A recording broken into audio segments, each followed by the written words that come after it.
L'abîme nous contemple en retour avec une prophétie glaçante de Nietzsche, Dieu est mort. Et c'est nous qui l'avons tué. Un sombre présage pour les valeurs sur le point d'être brisé. Dans les confins glacés de l'espace, une interface avancée s'éveille. L'entrée en orbite de la planète organique Terre est réussie. Les scans sont stupéfiants, plus de 8,2 milliards d'âmes à haute densité détectées à travers le globe. La moisson est prête. D'immenses vaisseaux aliens aux formes déchiquetées se dressent au-dessus de la planète bleue alors que l'ordre est donné, lancement du protocole. Les engrenages mécaniques de l'extinction se mettent à tourner. De retour à la surface, la ville de Séoul demeure dans une ignorance bienheureuse. La nuit est calme, remplie seulement du bourdonnement lointain de la circulation et de la lueur néon de la vie urbaine. Les voitures passent sous la froide lumière de la lune. C'est un mardi soir normal pour tout le monde, ou du moins, c'est ce qu'il semble. Dans une supérette locale, les lumières restent allumées pour l'équipe de nuit. À l'intérieur, un téléphone sonne. Une jeune femme répond avec un soupir fatigué, sa voix résonnant dans le magasin vide. « Ouais, maman », dit-elle, appuyée contre le comptoir. Voici Ji-eun, une simple employée à temps partiel aux cheveux noirs attachés, essayant juste de survivre à son service. « Ji-eun, est-ce que tu as mangé ?» demande sa mère au bout du fil. Ji-eun répond avec un petit sourire. « Je l'ai fait. Regarde l'heure qu'il est. » Sa mère s'inquiète comme le font les mères, proposant d'envoyer plus de plats d'accompagnement. Ji-eun la rassure. « C'est bon. J'ai encore plein de ceux que tu as envoyés la dernière fois. » Ses yeux parcourent le magasin, une routine banale. « Tu fais vraiment attention à bien manger », insiste sa mère. Soudain, la cloche au-dessus de la porte teinte, un client vient d'arriver. Ji-eun se redresse, repassant en mode travail. « Oh maman. Attends. » Il y a un client, dit-elle, coinçant le téléphone contre son épaule. Un homme grand dans un lourd manteau sombre entre d'un pas lourd et mesuré. Ji-eun offre une salutation polie. « Bienvenue », mais il y a quelque chose d'inquiétant dans sa présence silencieuse. Il pose une bouteille de soju sur le comptoir. « Ça fera 1700 wons », dit Ji-eun en scannant l'article. L'homme ne parle pas, son visage caché dans l'ombre. L'homme se tourne et sort sans dire un mot. Ji-eun l'interpelle.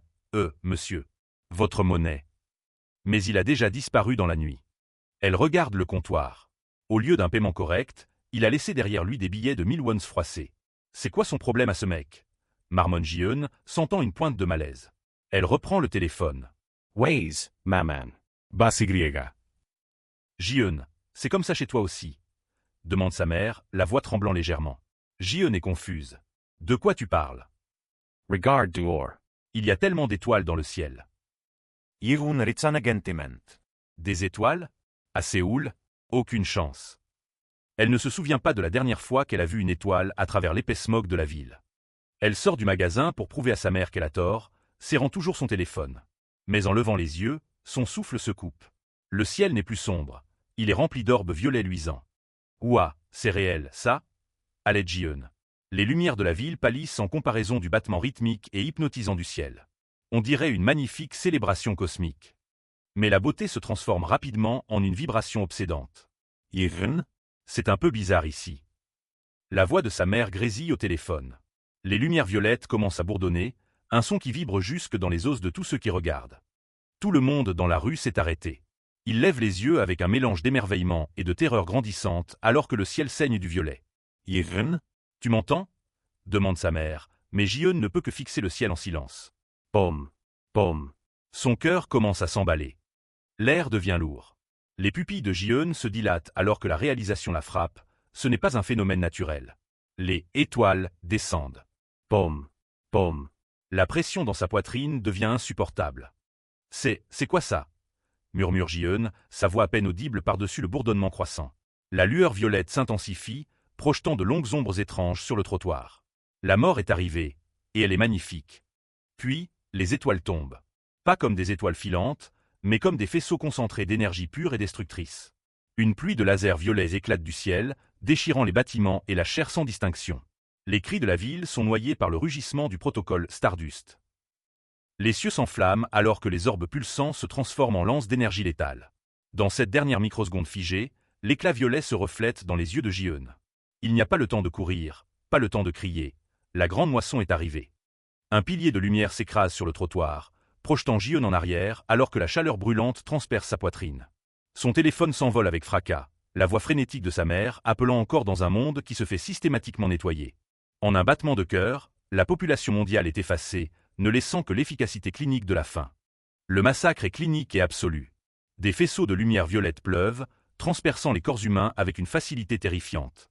Dans les rues de la ville, les cris des mourants sont étouffés aussi vite qu'ils ont commencé. C'est une moisson à l'échelle industrielle, ne laissant aucune place à l'espoir. Rien n'est à l'abri de l'assaut alien. Les lasers tranchent le métal et le verre, transformant voitures et bus en tombes incinérées. Le paysage urbain est transformé en une passoire d'énergie létale, s'assurant qu'aucune âme ne puisse se cacher de la fin imminente. Vu d'en haut, Séoul est un cauchemar de lumière violette. Des milliers de faisceaux percent le ciel nocturne simultanément, couvrant chaque quartier et chaque rue. L'ampleur de la destruction dépasse l'entendement humain, un effacement total et final de la vie. À travers tout le continent, le protocole Stardust illumine la Terre comme une peste violette et brillante. Chaque point de lumière représente une extinction localisée, alors que les envahisseurs synchronisent leurs frappes pour s'assurer qu'aucune poche d'humanité ne reste intacte. La Terre elle-même semble pulser d'une radiance violette maladive. Depuis le vide froid de l'espace, la dispersion atmosphérique est d'une efficacité époustouflante. Les envahisseurs ont transformé le berceau de l'humanité en une fournaise géante et luisante d'énergie de récolte d'âmes. Une notification froide et mécanique confirme le succès de l'opération. Vaporisation, Stardust, terminée. Pour les envahisseurs, ce n'est pas une guerre, c'est juste l'accomplissement d'une tâche. La première phase de la fin est terminée. Un silence lourd et mortel tombe sur la ville. Les rues autrefois bondées sont maintenant encombrées par les formes silencieuses de ceux qui n'ont eu aucun avertissement et aucune chance. La fumée s'élève des décombres dans l'air froid du matin, le seul signe de mouvement dans un monde qui a cessé de respirer. Les résultats sont comptabilisés avec une précision glaçante. Un écran affiche le rapport final. Exécution du protocole terminée. Taux de survie estimé des organismes, inférieur à 0,001%. En moins d'une heure, des milliards de vies ont été effacées du cosmos. L'immense vaisseau mère alien descend à travers les lourds nuages, sa coque sombre et monolithique projetant une ombre sur le cimetière qu'était autrefois Séoul. Il se dresse comme un dieu au-dessus des ruines, se préparant à superviser la prochaine étape de la moisson. Au cœur du vaisseau, un commandant alien observe les données entrantes. Son cadre massif et musclé est intégré à la technologie alien, faisant de lui un être bâti purement pour la conquête et l'efficacité. Mais alors qu'il regarde les moniteurs, son expression s'assombrit. Les yeux du commandant alien brillent d'une frustration soudaine. « Âme non détectée » ? Qu'est-ce que ça veut dire ? Aboie-t-il. Un écran l'informe que malgré le massacre de masse, les âmes ne sont pas collectées comme prévu. Toutes les âmes destinées à la collecte sont actuellement dans un état où elles ne peuvent pas être récupérées. C'est un cas que je n'ai jamais vu auparavant. Grogne le commandant alien, sa patience s'effritant. Il ne laissera pas la moisson échouer. Déployez un enquêteur pour trouver la cause immédiatement. Je veux des réponses. Un faisceau d'énergie violette jaillit du ventre du vaisseau, frappant le sol près de la supérette en ruine. L'énergie grésille contre l'asphalte, creusant un trou à travers la fumée et les débris. La lumière s'estompe, et un cauchemar massif en sort. L'agent d'investigation est arrivé. Un cyborg géant avec une tête noire lisse et des yeux rouges luisants, il se tient comme un sinistre monument à la supériorité alien. L'agent d'investigation domine les cadavres, sa silhouette massive éclipsant les ruines autour de lui. C'est un prédateur envoyé pour déboguer un dysfonctionnement dans un massacre à l'échelle planétaire, se déplaçant avec une démarche lourde et inarrêtable. Un scanner à large portée jaillit de l'agent, balayant un champ vert sur les morts. Il cherche quelque chose d'anormal, une étincelle de vie ou un résidu spirituel qui ne devrait pas être là. La recherche est froide, clinique et implacable. Une toux humide et agonisante résonne dans la rue silencieuse. La tête de l'agent d'investigation claque vers le son, ses yeux rouges se verrouillant sur une petite silhouette. Organisme résiduel découvert, signale le système. Quelqu'un respire encore. C'est Ji-eun. Elle gît dans une mare de sang, son corps brisé et fume ensuite à la frappe laser, mais ses yeux sont encore ouverts. L'agent d'investigation se penche sur elle comme une montagne sombre, ses scanners vrombissant alors qu'elle halète pour ses derniers souffles. Arg arg. Gémit-elle. Le cyborg géant la regarde avec un mélange de calcul mécanique et de curiosité froide. Il n'a pas trouvé une survivante, il a trouvé une anomalie à analyser. Il prépare ses capteurs à regarder plus profondément que la simple chair et les os. Le casque de l'agent crépite d'énergie bleue électrique. Passage en mode détection d'âme, annonce le système. Il a besoin de voir où va son âme avant qu'il ne soit trop tard pour la réclamer. Une superposition pixelisée et glitchée de Ji-eun apparaît dans le HUD de l'agent. Limite de survie de la cible en approche, rapporte la machine avec une précision détachée. État de connexion de l'âme, instable. Le lien entre son corps et son esprit est effiloché jusqu'au point de rupture. La vision de Ji-eun est un flou de violet et de noir. Ses forces l'ont quitté, mais son cœur s'accroche encore à un souvenir. Avec le dernier reste de sa vie, elle murmure un mot ultime et désespéré. « Maman ». L'agent d'investigation se tient au-dessus d'elle, son bras massif s'abaissant. Il est le point final froid de sa vie, prêt à témoigner du moment exact où son esprit se détache pour comprendre pourquoi la moisson échoue.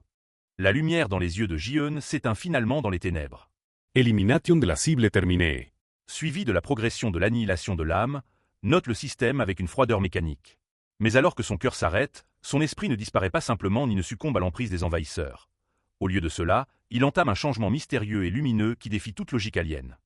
Juste au moment où l'agent d'investigation s'apprête à passer à autre chose, un flash de lumière aveuglant érupte soudainement de son corps, déchirant la sombre réalité de la moisson.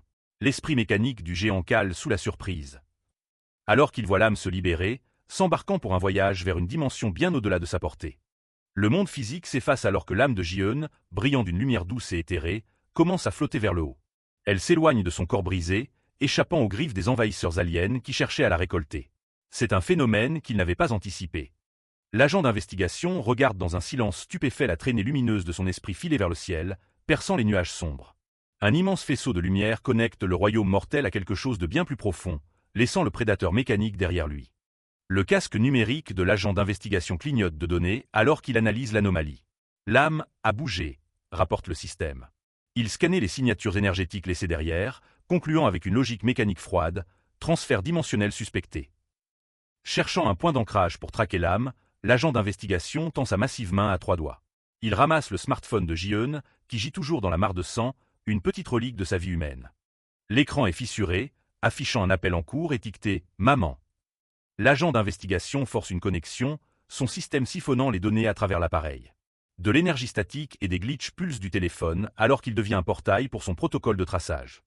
Le flux de données se stabilise, fournissant les coordonnées que les envahisseurs désirent. Collecte d'informations terminée, rapporte l'agent d'investigation, ses yeux luisants fixés sur l'appareil. Le nom de la dimension où l'âme a migré est. Le nom résonne avec une finalité glaçante. Jia-sang. En un clin d'œil, les envahisseurs ont identifié l'au-delà, le royaume où les âmes sont censées trouver la paix, mais ont maintenant trouvé une cible dans leur dos. De retour sur le vaisseau mère, le commandant alien siège sur son trône high-tech, entouré d'affichages holographiques de l'anatomie de la Terre. Intéressant, muse-t-il, se penchant en arrière en examinant le rapport. Un transfert dimensionnel de l'âme, comme c'est inattendu. Ses yeux flamboient d'une faim prédatrice de découverte. La moisson n'est pas terminée. Elle s'étend juste. Je vais à Geozung, déclare le commandant alien, sa voix résonnant à travers le centre de commandement. À un monde de là, la transition est bien plus sereine. Les yeux de Ji-eun s'ouvrent lentement, sa conscience revenant dans un lieu bien éloigné du métal froid de la supérette. Son regard est doux, confus par l'étrange paix qui l'entoure. Elle cligne des yeux, la brume violette de l'apocalypse remplacée par une lumière douce. Il n'y a pas de douleur, pas de sang, et pas de cris. Juste une immobilité calme et bourdonnante qui ressemble à un réveil après un long et terrible rêve. Ji-eun se lève, réalisant qu'elle est vêtue d'une simple robe blanche. Elle se tient sur un petit rocher au milieu d'un vaste champ d'herbe doré sans fin. Le ciel est un magnifique coucher de soleil, s'étendant à perte de vue. Murmure-t-elle, sa voix légère comme une plume. Âme d'humain, appelle une voix profonde et résonnante. Ji-eun se tourne, surprise, alors que la voix semble vibrer à travers l'air même de ce nouveau monde. Elle n'est plus seule dans ce silence doré. Une silhouette imposante apparaît devant elle, drapée dans des robes blanches flottantes. Ses longs cheveux blonds encadrent un visage caché derrière un bandeau blanc brodé d'or. « Je suis le guide des âmes, Anush », se présente-t-il, sa présence irradiant une autorité calme. « Bienvenue dans les champs du repos. » Ji-eun lève les yeux vers Anush, le regard écarquillé par l'émerveillement et la peur. Derrière lui, un immense halo de lumière orné pulse doucement, le marquant comme quelque chose de bien au-delà de l'humain. « Vous » balbutie-t-elle, luttant pour assimiler la majesté devant elle. Anush fait un geste vers les plaines environnantes. D'autres âmes, toutes vêtues de robes blanches similaires, commencent à apparaître à travers le champ, errant sans but. « Et vous tous, continue Anush, avez atteint ce lieu après avoir terminé vos vies sur Terre. » Le poids de ces mots frappe Ji-eun comme un coup physique. Le souvenir des lasers violets et de la voix de sa mère revient en un flash. « Suis-je morte ?» demande-t-elle, sa voix tremblant alors que la réalité de la situation s'installe. Anush incline légèrement la tête, son ton restant doux. « C'est exact, confirme-t-il sans hésitation. Tu es venu à Geozung. » Il n'y a aucun jugement dans sa voix, seulement la simple vérité de sa nouvelle existence. À travers l'horizon infini, d'autres guides comme Anush se tiennent grands, accueillant l'afflux massif d'âmes de la terre décimée. C'est un défilé sinistre de défunts, des milliers et des milliers arrivant chaque seconde pour commencer leur repos éternel. Au cœur de Geozung se dresse le temple de Lekalo, une grande forteresse flottante de pierre et de lumière. C'est le siège du divin, un lieu de pouvoir qui a veillé sur le cycle de la vie et de la mort pendant des éons. Mais aujourd'hui, l'atmosphère est lourde de tension. Une silhouette marche avec détermination sur les marches de pierre infinies, menant au sanctuaire intérieur du temple. Ses bottes claquent rythmiquement contre la pierre, le son résonnant à travers le vaste hall étoilé.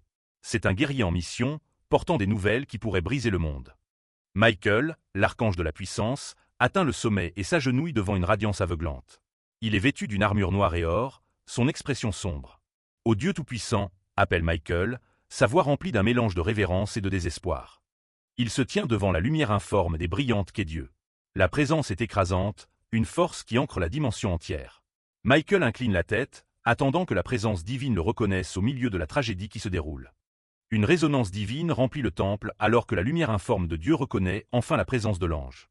Michael, parle-t-il, sa voix telle un raz-de-marée d'autorité qui ancre la dimension entière. Michael lève les yeux, la lueur brillante se reflétant dans son regard alors que le poids d'une conversation éternelle commence. Le cœur lourd de chagrin, Michael livre le rapport dévastateur de la chute de la planète. L'humanité a été annihilée, dit-il, sa voix stable mais remplie d'une douleur réprimée. Il cherche dans la radiance aveuglante une raison, une vérité qu'il peut à peine saisir. Oserais-je demander, était-ce votre volonté? La lumière brillante de la présence divine pulse alors que Dieu s'adresse à son commandant le plus loyal. Michael, toi et moi. Commence-t-il, sa voix résonnant à travers le tissu même du temple de Tekalo. L'air est épais du poids de vérités anciennes sur le point d'être révélées. Dieu pose une question qui frappe au cœur de leur existence. Qu'est-ce qui nous a créés? Demande-t-il, sa forme radieuse vacillant d'un savoir qui précède le temps lui-même. Michael reste silencieux, la gravité de la question flottant dans l'air. Michael incline la tête, reconnaissant la vérité fondamentale. Les humains, répond-il doucement, sa voix portant le poids de milliards de vies perdues. C'est exact, confirme Dieu, la lumière autour de lui s'adoucissant dans un moment de chagrin partagé. Dieu explique le lien métaphysique entre le ciel et la terre. La peur de la mort que les humains abritent, ce mystère et les innombrables pensées rassemblées. Révèle-t-il, décrivant l'énergie psychique brute qui donne forme au divin. Au-dessus, un point de lumière unique s'embrase comme une étoile naissante. La révélation continue alors que la lumière consume la scène. On crée ce lieu, Géozung, déclare Dieu.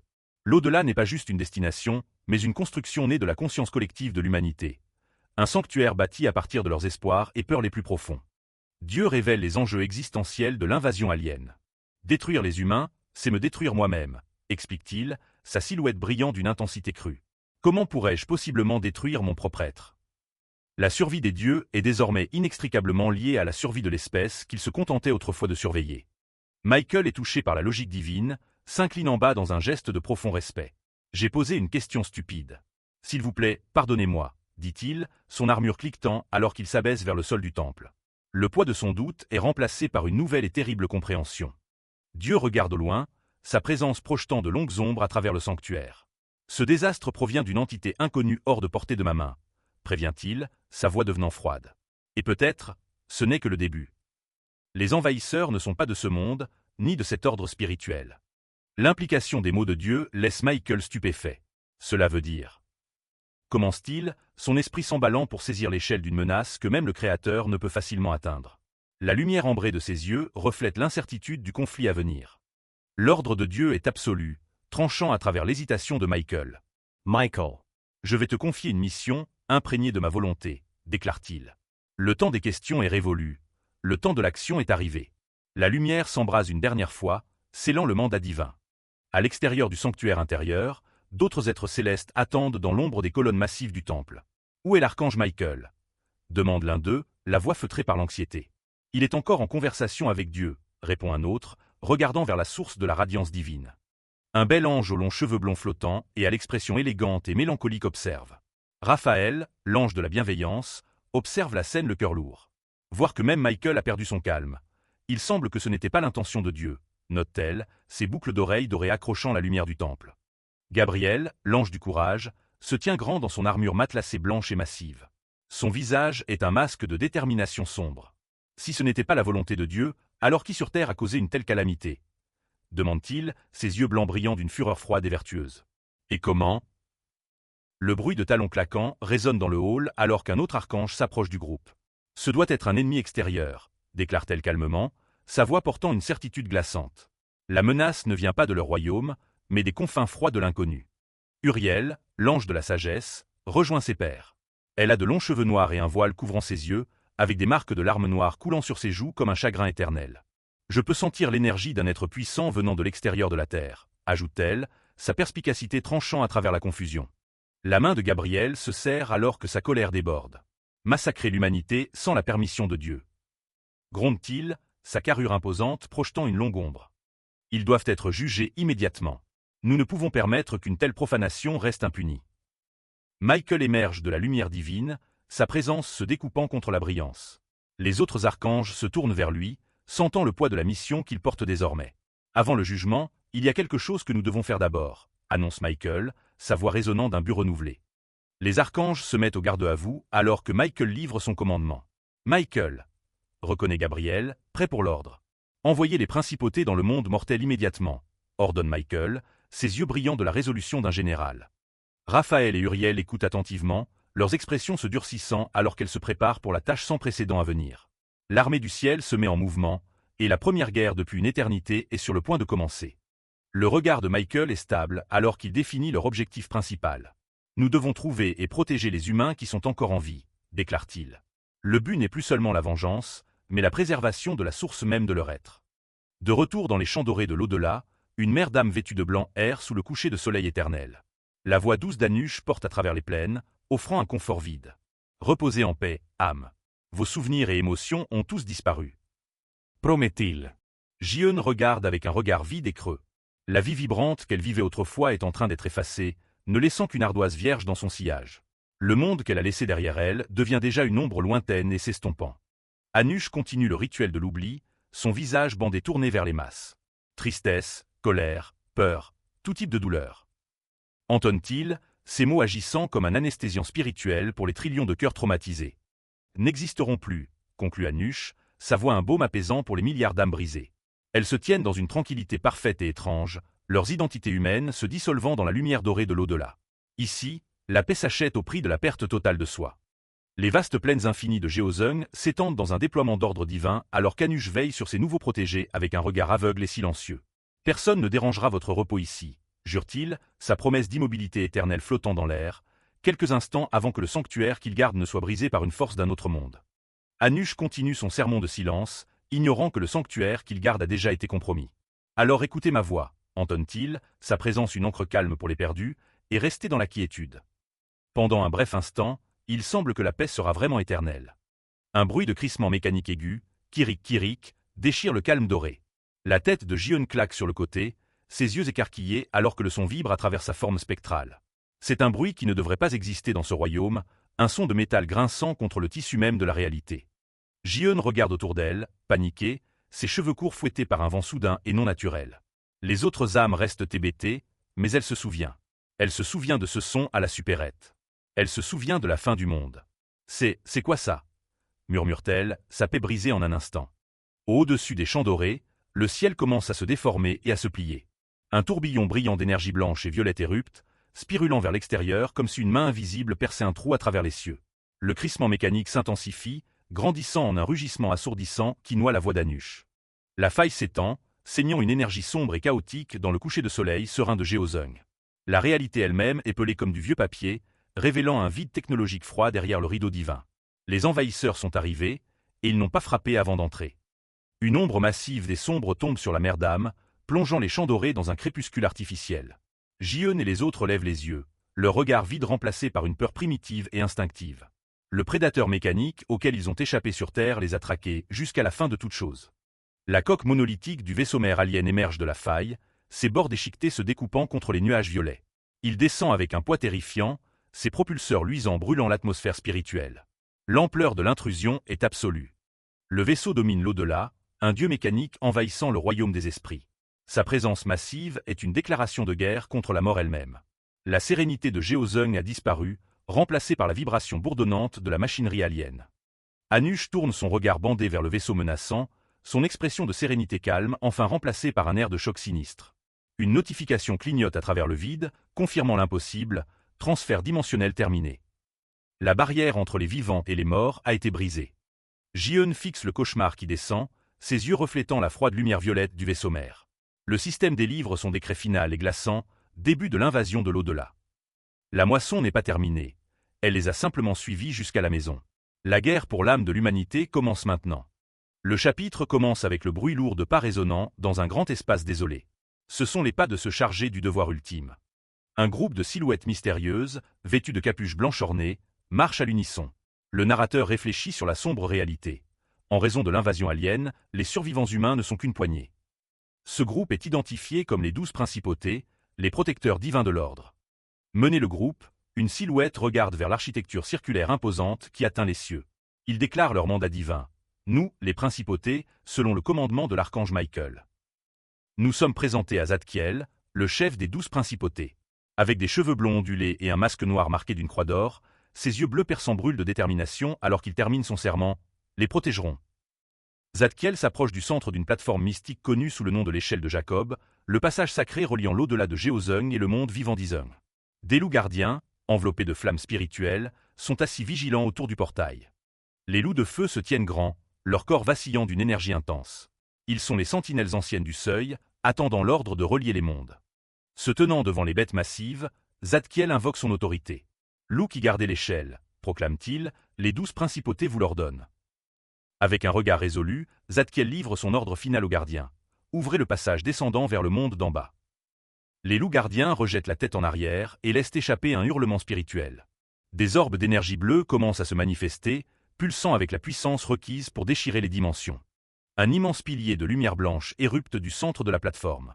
L'échelle de Jacob est activée, créant un lien direct entre les cieux et la terre dévastée. Zadkiel se prépare à entrer dans la lumière. Il regarde en arrière une dernière fois, sa présence calme mais imposante au milieu de l'énergie rugissante du portail. Avant de partir, Zadkiel tend une main vers l'un des massifs loups de feu. Il murmure une dernière requête, « Je laisse cet endroit à vos soins jusqu'à mon retour. » Le portail atteint son intensité maximale. Avec une dernière poussée de puissance, la connexion est scellée, et Zadkiel commence sa descente vers le royaume mortel. Mais ailleurs, la tragédie frappe. Dans les champs dorés de l'au-delà, des milliers d'âmes lèvent les yeux sous le choc alors qu'un cauchemar technologique massif perce à travers les nuages. Un gigantesque vaisseau spatial alien est arrivé. L'ombre du vaisseau plane sur les âmes des défunts, son design froid et étranger. Il descend avec un bourdonnement terrifiant, perturbant la paix du royaume. Raphaël, un bel ange aux longs cheveux dorés et un voile blanc couvrant ses yeux, regarde avec horreur. Une notification système confirme le cauchemar, changement dimensionnel terminé. La sainteté de l'au-delà a été violée. Parmi les âmes paniquées se trouve Ji-eun, la fille qui a récemment péri sur Terre. Ses yeux s'écarquillent de pure terreur alors que l'écran clignote, début de l'invasion de l'au-delà. Il n'y a pas d'échappatoire, même dans la mort. À l'intérieur du vaisseau alien, les envahisseurs surveillent la zone. Un membre d'équipage à la peau grise rapporte avec un détachement clinique. Une grande quantité d'âmes à haute densité a été détectée. Les capteurs confirment l'ampleur de leur trouvaille. Le nombre estimé d'individus, plus de 7 milliards. C'est un jackpot d'énergie spirituelle comme rien de ce qu'ils ont jamais vu. Le commandant alien, une silhouette monstrueuse aux yeux luisants et au sourire cruel, réalise l'opportunité. Alors, les âmes qui ont disparu de la Terre étaient toutes rassemblées ici, songe-t-il. Il aboie un ordre impitoyable. Moissonnez-les immédiatement. Je m'attribuerai tout le mérite avant l'arrivée de la flotte principale. Sur le dessous du vaisseau spatial, plusieurs écoutilles circulaires massives commencent à luire et à tourner. La machine de mort est prête à frapper. Soudain, des piliers de lumière aveuglants, les rayons refuges, éruptent du vaisseau. Ils pleuvent sur les champs dorés comme une pluie de feu divin, mais il n'y a pas de salut ici. Les âmes des morts hurlent alors que les faisceaux frappent le sol. Les champs de paix sont instantanément transformés en site d'un second massacre. Ji-eun et les milliards autour d'elle sont pris dans la ligne de mire. Les rayons refuges vibrent avec un bourdonnement mécanique et glaçant, déchirant le tissu spirituel des défunts. Ce n'est pas juste un massacre.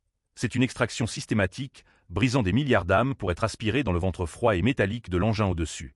Les cris d'agonie sont soudainement réduits au silence, alors que les esprits sont désintégrés et tirés dans le vide. La moisson a officiellement commencé, transformant les champs de repos en un cauchemar de terreur absolue, où la seule chose plus forte que les machines est le silence soudain et assourdissant des condamnés. Ji-eun se tient figé au milieu d'une vaste foule silencieuse d'âmes grises et inexpressives dans l'au-delà. Contrairement aux coquilles vides autour d'elle, son visage est marqué par une peur désespérée et grandissante alors qu'elle regarde le monde s'effacer. La sueur perle sur son front et ses pupilles se contractent sous le choc. Entourée par les morts immobiles, Ji-eun est la seule qui semble vraiment comprendre l'horreur sur le point de se dérouler. Soudain, le ciel au-dessus de Géozung se déchire, et des rayons refuges massifs et aveuglants frappent depuis le vaisseau alien. Le sol érupte en lumière blanche alors que les âmes des défunts sont vaporisées, leur dernier cri résonnant à travers les plaines autrefois paisibles. Au-dessus du carnage, le commandant monstrueux des envahisseurs regarde le massacre à travers un portail de vision, son visage tordu en un sourire sadique. Il glose sombrement. Que, Le seigneur Azor sera très satisfait. Anush, l'ange blonde dont les yeux sont cachés derrière un voile blanc sacré, plane au-dessus de la scène chaotique. Elle regarde en bas avec une incrédulité totale, alors que ses protégés sont moissonnés comme du bétail par la technologie alien. Le poids du massacre la frappe avec une force physique. Anush rejette la tête en arrière et laisse échapper un cri viscéral de pure agonie, ressentant la perte écrasante de chaque esprit sous sa protection. Mais les cieux ne restent pas les bras croisés. Un guerrier de l'armée céleste, membre de la Légion connue sous le nom de Puissance, sort de la bouche d'Anush et plonge dans la mêlée. Vêtu d'un costume noir moderne et d'un gilet blanc avec un casque angulaire élégant, il charge vers l'intrus mécanique avec une intention létale. Il est suivi par des douzaines de guerriers ailés, leurs costumes impeccables et leurs mouvements disciplinés. Ils tombent à travers les nuages comme des étoiles filantes, leurs lances pointées vers le vaisseau massif. La Légion des Puissances réduit la distance vers le gargantuesque vaisseau mère, leurs ailes battant contre l'air chargé d'électricité statique de l'au-delà alors qu'ils se préparent à percer la coque de l'alien. D'un mouvement décisif du bras, l'un des guerriers de tête canalise de l'énergie dans la pointe de sa lance et la projette droit sur le vaisseau mère. Autour de lui, ses frères d'armes coordonnent leur assaut avec une précision rodée. Les pointes de lance et les éclairs d'énergie s'écrasent contre la coque sombre du vaisseau. Des étincelles sacrées volent alors que les forces célestes tentent de trouver une faiblesse dans le blindage avancé des envahisseurs. À l'intérieur du pont du vaisseau mère, un opérateur alien reste froid et analytique malgré l'assaut divin. Ennemi détecté dans la haute atmosphère, rapporte-t-il dans les communications. Riposte avec le rayon refuge. Un long doigt squelettique tape sur un affichage holographique lumineux, ajustant les priorités défensives du vaisseau alors qu'un bourdonnement aigu commence à remplir la chambre. Sur l'extérieur du vaisseau, un port d'armes massif en forme de dôme se réaligne. La machine vrombit alors qu'elle se verrouille sur les guerriers célestes en essaim. L'émetteur central de l'arme à faisceau s'étend de la coque, brillant d'une énergie mortelle alors qu'il traque les anges rapides. L'affichage tactique alien montre des douzaines de signatures bleues, les anges envahissant le vaisseau. La machine se prépare à nettoyer le ciel de toute interférence divine. Le guerrier de tête des puissances marque une pause d'une fraction de seconde, ses instincts hurlant un danger imminent. Un sentiment de confusion ondule à travers la Légion alors que l'air lui-même semble se charger d'une fréquence hostile. Soudain, le dôme érupte avec une radiance violette violente, déchargeant une explosion massive d'énergie destinée à anéantir tout sur son passage. La décharge frappe la Légion céleste avec une force écrasante. Les anges sont balayés comme du papier dans une tempête, leurs cris de douleur perdus dans le rugissement tonitruant de l'arme alien. Loin du carnage, les flèches majestueuses et d'un autre monde du sanctuaire céleste se dressent silencieuses sous un ciel crépusculaire, ignorantes que leur royaume paisible a été violé. À l'intérieur du grand hall des anges, Michael et d'autres esprits de haut rang regardent avec inquiétude alors que Raphaël s'effondre soudainement à genoux. Son corps tremble alors qu'elle ressent la mort collective de ses charges. Les yeux de Raphaël s'écarquillent d'horreur et de chagrin. Le choc du massacre est si profond que même un être céleste peut à peine supporter l'impact émotionnel. Michael, le visage sombre et la cicatrice en travers de son œil proéminente, s'avance vers elle avec une inquiétude urgente. « Que s'est-il passé, Raphaël nain ?» demande-t-il, sa voix basse et lourde. Raphaël agrippe sa poitrine, sa voix tremblant d'un désespoir qui secoue la pièce. Les Anush qui veillent sur les âmes. Mes enfants ont tous été annihilés dans les plaines du repos. Michael et le guerrier à la peau foncée à côté de lui échangent un regard d'incrédulité totale. Comment une telle chose est-elle possible ? Demande le guerrier, incapable de concevoir comment leur sanctuaire sacré a pu être transformé en abattoir. Michael se tient seul, dos au spectateur, alors qu'il fixe une étendue tourbillonnante et sombre. Il murmure une sombre réalisation aux cieux. Ce n'est que le début, aviez-vous dit. Vouliez-vous dire que l'au-delà est aussi en danger ? Ô Dieu ! Se tournant vers sa garde d'élite, le visage de Michael est un masque d'autorité divine froide. Japhiel, Samkiel, commande-t-il, anges jumeaux qui protégeaient l'au-delà. Les jumeaux, Japhiel et Samkiel, se matérialisent instantanément. Avec leurs yeux blancs et les marques noires en dessous, ils saluent leur supérieur en parfait unisson. Oui, Japhiel, déclare l'un, suivi immédiatement par l'autre, oui, Samkiel. Michael ne perd pas de temps, ses yeux brûlants de l'urgence de la situation. Les plaines du repos ont été envahies, les informe-t-il. Prenez les puissances immédiatement. Sa voix se durcit en un décret de destruction absolue. Et anéantissez chaque envahisseur extérieur qui a profané l'au-delà. En bas, sur les champs dorés de Géozung, le sol tremble sous la force de l'invasion. Les pieds nus de Jiun griffent l'herbe alors qu'elle court pour sa vie, l'air épais de la poussière des âmes vaporisées. La panique est absolue. Les âmes autour d'elle se font éliminer par les rayons moissonneurs, et dans le chaos, Jiun trébuche sur une pierre et glisse. Elle tombe en avant, s'écrasant durement, mais l'ombre du vaisseau alien massif plane directement au-dessus d'elle comme une pierre tombale monolithique. La terre tremble à nouveau, et Ji-eun trébuche, tombant lourdement dans la poussière. Elle se recroqueville sur elle-même, son corps secoué par une terreur que la mort était censée avoir terminée. Haletant pour reprendre son souffle, elle regarde par-dessus son épaule. Le ciel doré est étouffé par la fumée et la lumière blanche aveuglante de l'énergie alien. Tout se passe trop vite. Ji-eun lève les yeux, le regard écarquillé alors qu'elle est témoin de la profanation totale de l'au-delà. Sa bouche reste ouverte dans un halètement silencieux et horrifié. Un faisceau massif frappe la foule juste quelques mètres derrière elle. Les âmes hurlent à l'agonie alors qu'elles sont déchiquetées, laissant Ji-eun seule dans le sillage de la destruction. Son cœur tonne dans sa poitrine. Boum, boum, boum. Le son de son pouls est un battement de tambour frénétique contre le rugissement de l'invasion. Elle est paralysée par la vue de sa propre perte imminente. Elle lève les yeux vers le ventre de la bête. Le moissonneur alien descend, ses lumières clignotant alors qu'il se prépare à tout consumeur sur son passage. Ji-eun ne peut que regarder, impuissante et petite. Mais juste au moment où les ténèbres se referment, une main gantée s'étend depuis la lumière au-dessus, un geste d'intervention divine au cœur de l'enfer. L'un des anges jumeaux, Japhiel, tombe du ciel comme une comète blanche. Il se positionne comme un bouclier entre Ji-eun et le vaisseau, ses ailes déployées dans un magnifique étalage de puissance. Sur le vaisseau alien, une alarme retentit, un autre ennemi est apparu sur la droite. L'arrivée des anges perturbe la moisson mécanique. À l'intérieur du vaisseau, les affichages techniques clignotent et crépitent. Une alerte système clignote sur l'écran, système de collecte d'âmes, non opérationnel. Furieux du retard, le commandant alien pulse un nouvel ordre à travers le système. Un avertissement holographique violet apparaît, exterminez-les. Et les lumières du vaisseau virent à un violet mortel et agressif.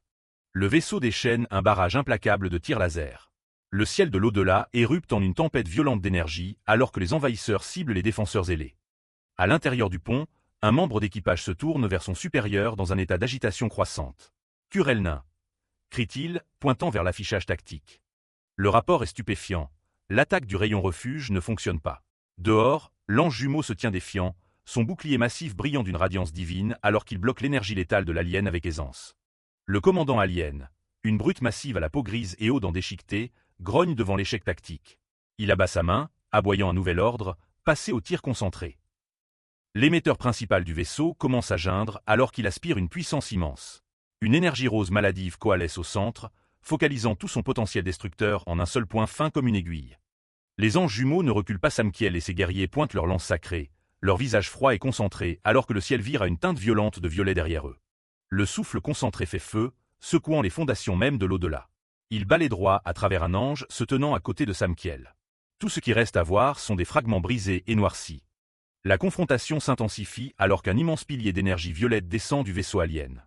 Même la protection divine ne pouvait résister aux rayons violets concentrés. L'intensité du faisceau est stupéfiante. Avec juste quelques rafales, la formation des anges est brisée tandis que Japhiel est trop concentré à observer. Sa jumelle, Samkiel, crie un avertissement d'en bas, « Seigneur Japhiel !» Sa voix désespérée au milieu du rugissement de la machine alien. Japhiel serre les dents, les veines gonflant sur son cou alors qu'il verse son pouvoir sacré dans sa défense. C'est un guerrier d'une discipline absolue, refusant de laisser les envahisseurs mécaniques profaner davantage leur sanctuaire. Sachant qu'ils ne peuvent pas simplement rester sur la défensive, Japhiel hurle un ordre stratégique à la Légion. Tout le monde, sortez de la portée et attaquez le bas du vaisseau. Il plonge en avant, menant la charge. Les puissances répondent instantanément à l'appel de Japhiel. Il se détache du faisceau central, plongeant à travers les nuages dorés avec lance pointée et bouclier levé, visant directement le ventre non protégé du vaisseau mère. Un guerrier de l'armée regarde sous le choc alors que l'air autour de lui commence à vibrer avec une fréquence aiguë.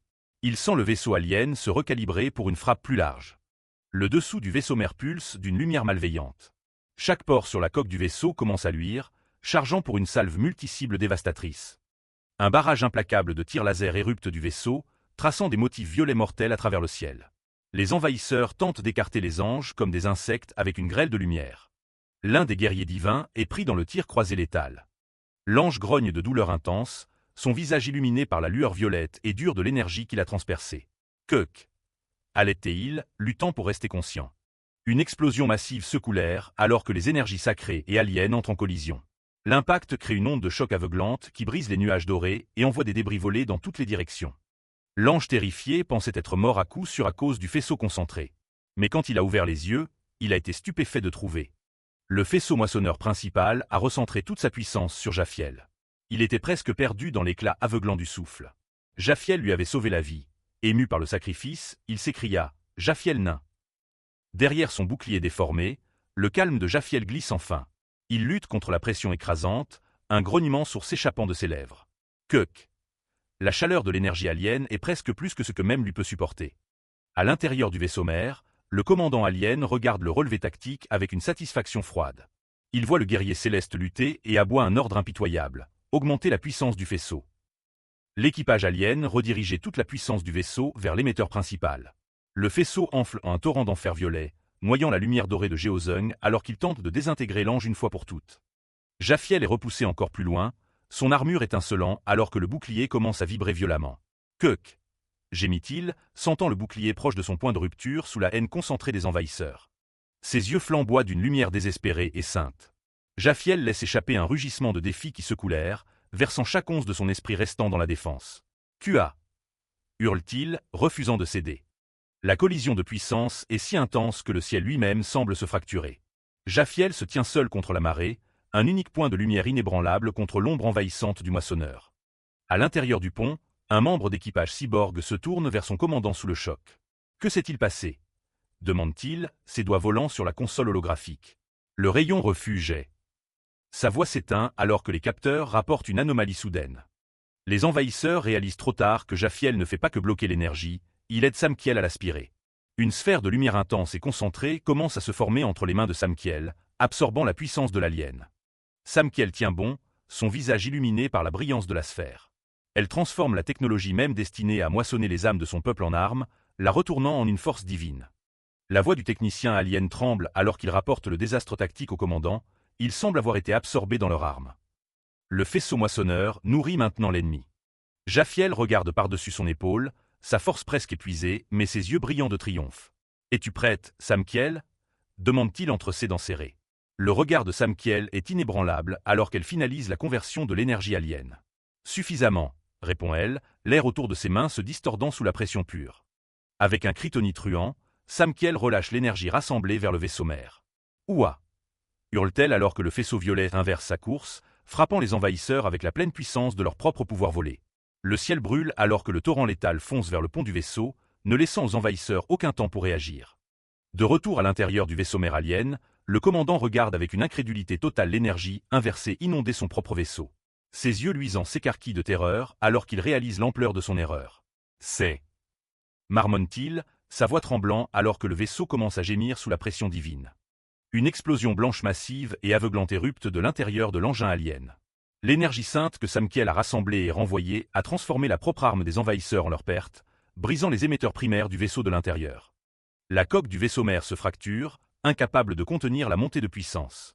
Une section gargantuesque de la machinerie de collecte d'âmes est complètement soufflée vers l'extérieur, tombant à travers le ciel doré comme un morceau de métal brûlant. Les débris s'écrasent dans les plaines de Géozung, soulevant un immense nuage de poussière. La technologie alien, autrefois symbole de désespoir absolu, a été réduite à des ruines fumantes dans les champs dorés de l'au-delà. La fumée commence à se dissiper, révélant les anges de l'au-delà debout victorieux. Jaffiel et Samkiel, les défenseurs jumeaux, regardent avec des expressions froides et inébranlables. Ils ont repoussé avec succès la première vague de l'invasion, mais le coup a déjà été trop élevé. La scène change dramatiquement de l'au-delà, doré aux cieux sombres et orageux du monde de la surface. Un pilier de lumière blanche perce à travers les nuages, descendant à une vitesse incroyable vers les rues silencieuses en bas. Une silhouette tombe à travers les airs comme un éclair sacré. C'est Zadkiel, le chef des 12 principautés, son manteau blanc claquant au vent alors qu'il se prépare à faire connaître sa présence aux envahisseurs sur Terre. Avec ses yeux brillants et ses cheveux bleus flottant au vent dans la tempête, Zadkiel se prépare à l'impact. Il murmure un seul mot de commandement divin alors qu'il approche du sol, dispersion. Il frappe la couche nuageuse avec un impact tonitruant. Une décharge massive d'électricité bleue érupte du point de contact, se propageant à travers le ciel et distordant l'atmosphère. La foudre crépite et tourbillonne, illuminant le paysage urbain sombre de Kaohsiung. L'énergie est si intense qu'elle persiste dans l'air, un témoignage luisant de la puissance qui vient d'arriver. Un pilier imposant d'électricité divine se dresse au milieu de la route, pulsant de puissance brute avant de commencer lentement à se dissiper dans l'air nocturne. Zadkiel se tient grand au centre de la rue, son costume blanc impeccable malgré l'impact. Des étincelles électriques dansent encore autour de ses mains et épaules alors que ses yeux bleus perçants surveillent la dévastation autour de lui. Le décor est Kaohsiung, Taïwan. La ville est une tombe, ses rues jonchées des corps de ceux pris dans la moisson initiale. Zadkiel se tient seul dans le silence, une silhouette solitaire de lumière dans une ville de mort. Son masque professionnel froid glisse un instant alors qu'il est témoin du carnage. Zadkiel s'agenouille à côté de l'une des victimes, un homme dont le visage est figé dans un dernier moment de terreur, et ferme doucement les yeux de l'homme avec une main gantée. Inclinant la tête, Zadkiel offre une courte et sombre prière pour les défunts. « Repose en paix », murmure-t-il, sa voix lourde d'un poids céleste. « Dieu te recevra. » Gros plan sur le visage de Zadkiel. Ses yeux sont plissés, remplis d'une détermination profonde et douloureuse. Il a assez vu l'œuvre des envahisseurs. Il est temps de mettre une fin violente à leur moisson. Soudain, Zadkiel sent une présence mécanique. Il n'a même pas besoin de regarder en arrière pour savoir qu'il est ciblé.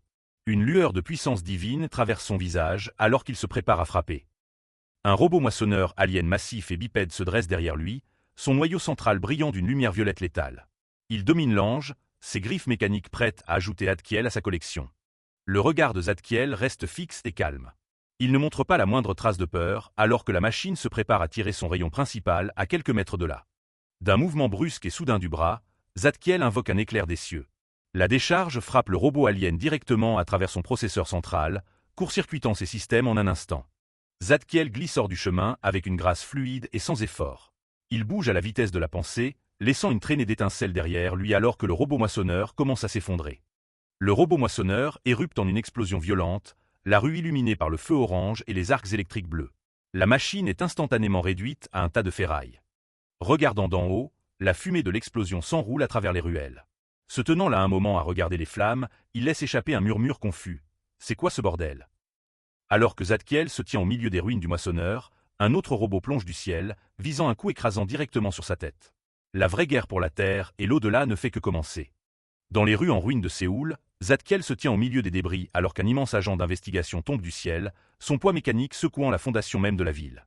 Sentant la menace soudaine, Zadkiel tourne brusquement la tête, ses yeux s'écarquillant derrière son masque alors qu'il réalise que la machine a déjà réduit la distance.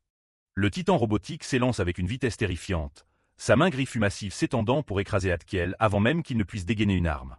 Avec un fracas tonitruant, l'agent d'investigation écrase Zadkiel dans les débris, l'enterrant sous une montagne de béton brisé. Cloué au sol par la force écrasante du robot, Zadkiel gémit de douleur. « Hug !» allait-il, luttant alors que les doigts mécaniques resserrent leur prise. Au-dessus, d'autres envahisseurs robotiques envahissent la ligne d'horizon, leur forme mécanique projetant de longues ombres sur la ville mourante. Une violente explosion d'énergie érupte alors que les machines convergent sur la position de Zadkiel, son cri de « Kuaak » résonnant à travers les gravats. Au centre du chaos, une fusée aveuglante érupte, l'œil de Sephiroth s'activant alors que Zadkiel crie « Hug » dans une dernière lutte désespérée. Alors que la fumée se dissipe, la rue tombe dans un silence étrange, ne laissant rien derrière elle que les cicatrices d'une bataille unilatérale au cœur de Séoul. Titubant sous le contre-coup, les yeux de Zadkiel brillent d'intensité alors qu'il réfléchit à la perte. Un clone a été instantanément annihilé. L'ennemi alien est-il si fort? Pense-t-il, stupéfait par la puissance des envahisseurs. Soudain, un bruit venant de l'étage supérieur d'un gratte-ciel attire son attention. À l'intérieur d'une pièce sombre, une ombre mystérieuse s'attarde derrière la fenêtre, croisant par inadvertance le regard froid de Zadkiel. Témoin de la scène à travers le verre brumeux, le souffle de Zadkiel se coupe, et il se précipite à la hâte. « Un survivant » s'exclame-t-il, s'accrochant à un espoir fragile que quelqu'un est encore en vie. Zadkiel vole droit vers la pièce, irradiant la lumière de vie, et ouvre la porte sans hésitation.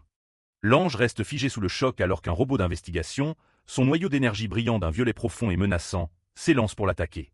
Un objet tranchant fonce droit vers l'œil de Zadkiel, le manquant d'un cheveu. Une attaque létale destinée à le tuer. Il se penche instantanément en arrière, échappant de justesse à l'attaque vicieuse. Ces robots possèdent vraiment des capacités de combat terrifiantes. Une autre explosion de poussière et de débris érupte alors que la force brute de la machine nivelle la structure, déterminée à coincer sa proie. L'agent d'investigation se prépare à frapper de nouveau, sa silhouette massive se dessinant à travers la brume comme un démon mécanique. Zadkiel glisse en arrière à travers le sol brisé, ses mouvements fluides alors qu'il évite de justesse l'étreinte écrasante du robot. Il atterrit dans une posture déterminée, ses yeux se plissant alors qu'il réalise que fuir n'est plus une option. Des volutes d'énergie noire et ténébreuse commencent à s'enrouler autour de la main de Zadkiel. « C'est » marmonne-t-il, concentrant son pouvoir alors que la machine charge vers lui. D'un coup sec du poignet, Zadkiel s'élance en avant, son manteau blanc traînant dans le vent alors qu'il prépare sa contre-attaque.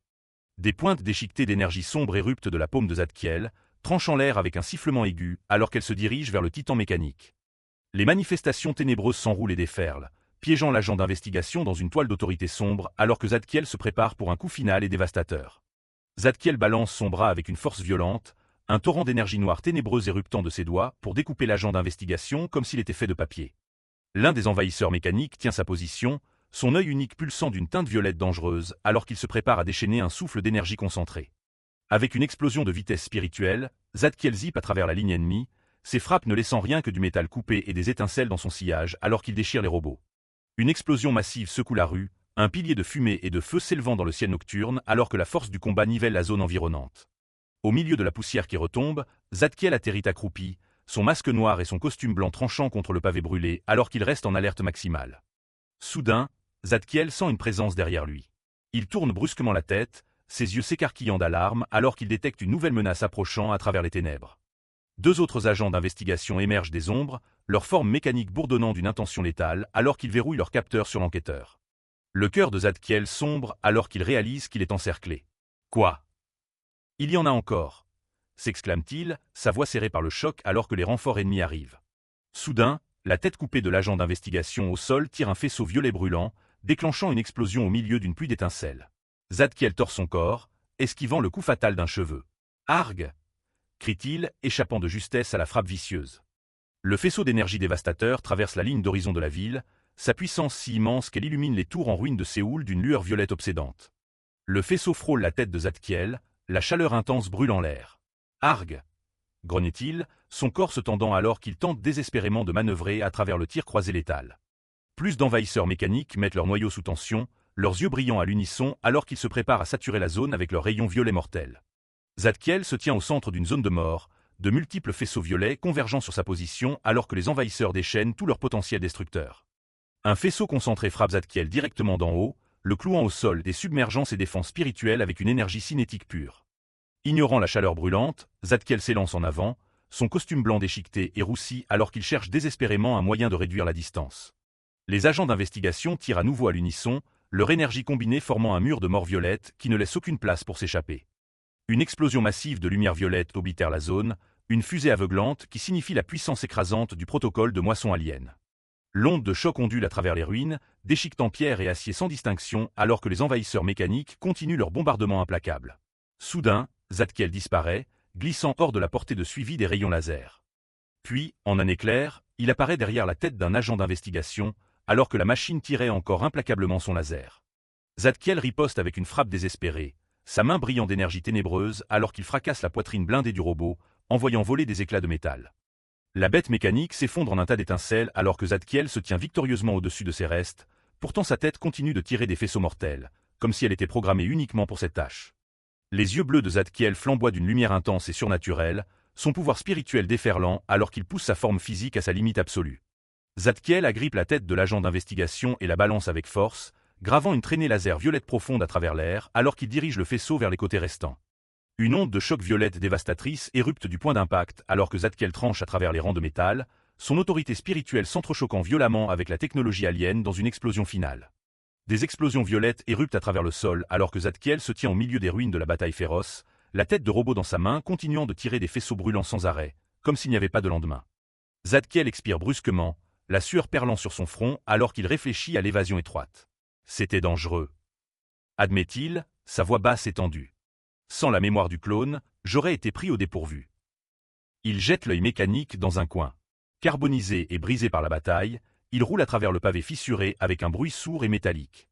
Dans les ombres, une main équipée de serres noires et tranchantes se contracte, ses anneaux métalliques scintillant d'un éclat létal. Lentement, les extensions sombres se rétractent, révélant la main humaine de Zadkiel alors qu'il se prépare pour son prochain mouvement. Lissant sa veste, Zadkiel regagne son calme, son regard s'aiguisant d'un but divin au milieu des ruines de la ville. Zadkiel fouille dans son manteau et sort un artefact mystique, sa surface dorée pulsant d'une lumière chaude et ancienne. « Oh, Eil de Sephiroth » murmure-t-il. Tenant l'artefact en l'air, Zadkiel commande « Montre-moi l'âme du survivant perdu ». Un léger clic mécanique résonne alors que l'œil commence à s'ouvrir. L'œil de Sephiroth s'éveille, sa pupille dorée se dilatant alors qu'il commence à scanner la fréquence spirituelle de la ville entière. Une vague d'énergie spirituelle ondule vers l'extérieur, lavant les gratte-ciels assombris et les rues vides de Séoul. La vision s'étend, cherchant à travers chaque coin et crevasse l'âme anormale que Zadkiel cherche. La recherche spirituelle se resserre, se fixant sur un seul bâtiment qui se détache du paysage urbain désolé. Soudain, une étincelle brillante s'allume dans les ténèbres, signalant l'emplacement exact de la cible. Les yeux de Zadkiel s'écarquillent avec un mélange de soulagement et d'intensité. « Trouvé !» déclare-t-il, son esprit sentant la force vitale unique. Sautant du toit, Zadkiel plonge vers l'hôpital. « Dépêchons-nous !» s'exhorte-t-il. « Je dois trouver la survivante avant les ennemis aliens. » Au plus profond de l'hôpital, la scène est macabre. Chirurgiens et infirmières gisent morts sur le sol, leur vie éteinte au milieu d'une procédure, alors qu'une silhouette solitaire reste sur la table d'opération. Le sang tache le sol stérile autour des cadavres du personnel médical, tandis que Kimria gît immobile au milieu du carnage. Le moniteur cardiaque émet une tonalité plate et régulière, jusqu'à ce qu'un bip soudain et rythmé signale le retour du pouls.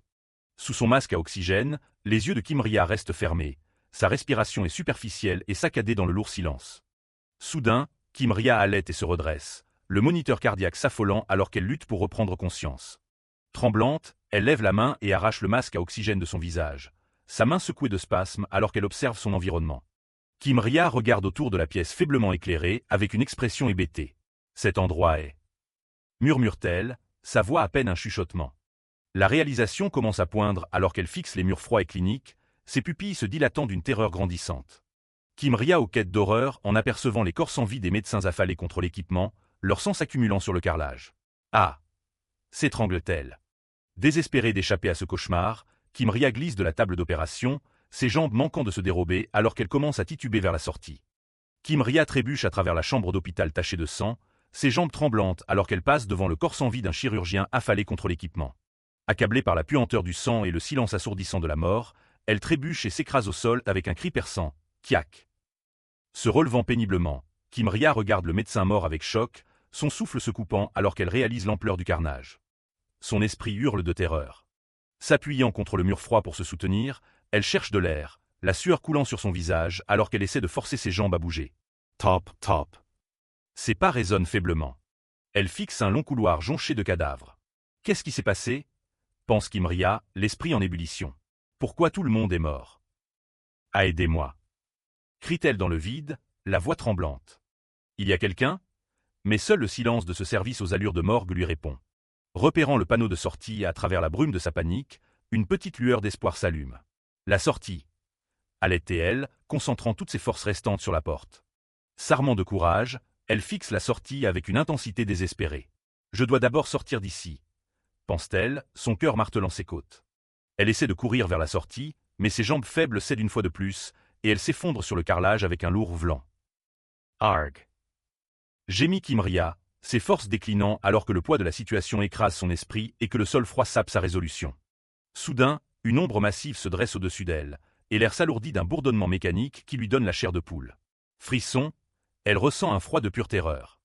Avec un fracas tonitruant, un immense agent d'investigation mécanique défonce le mur, son œil unique et luisant verrouillé sur elle alors que des éclats de verre volent partout.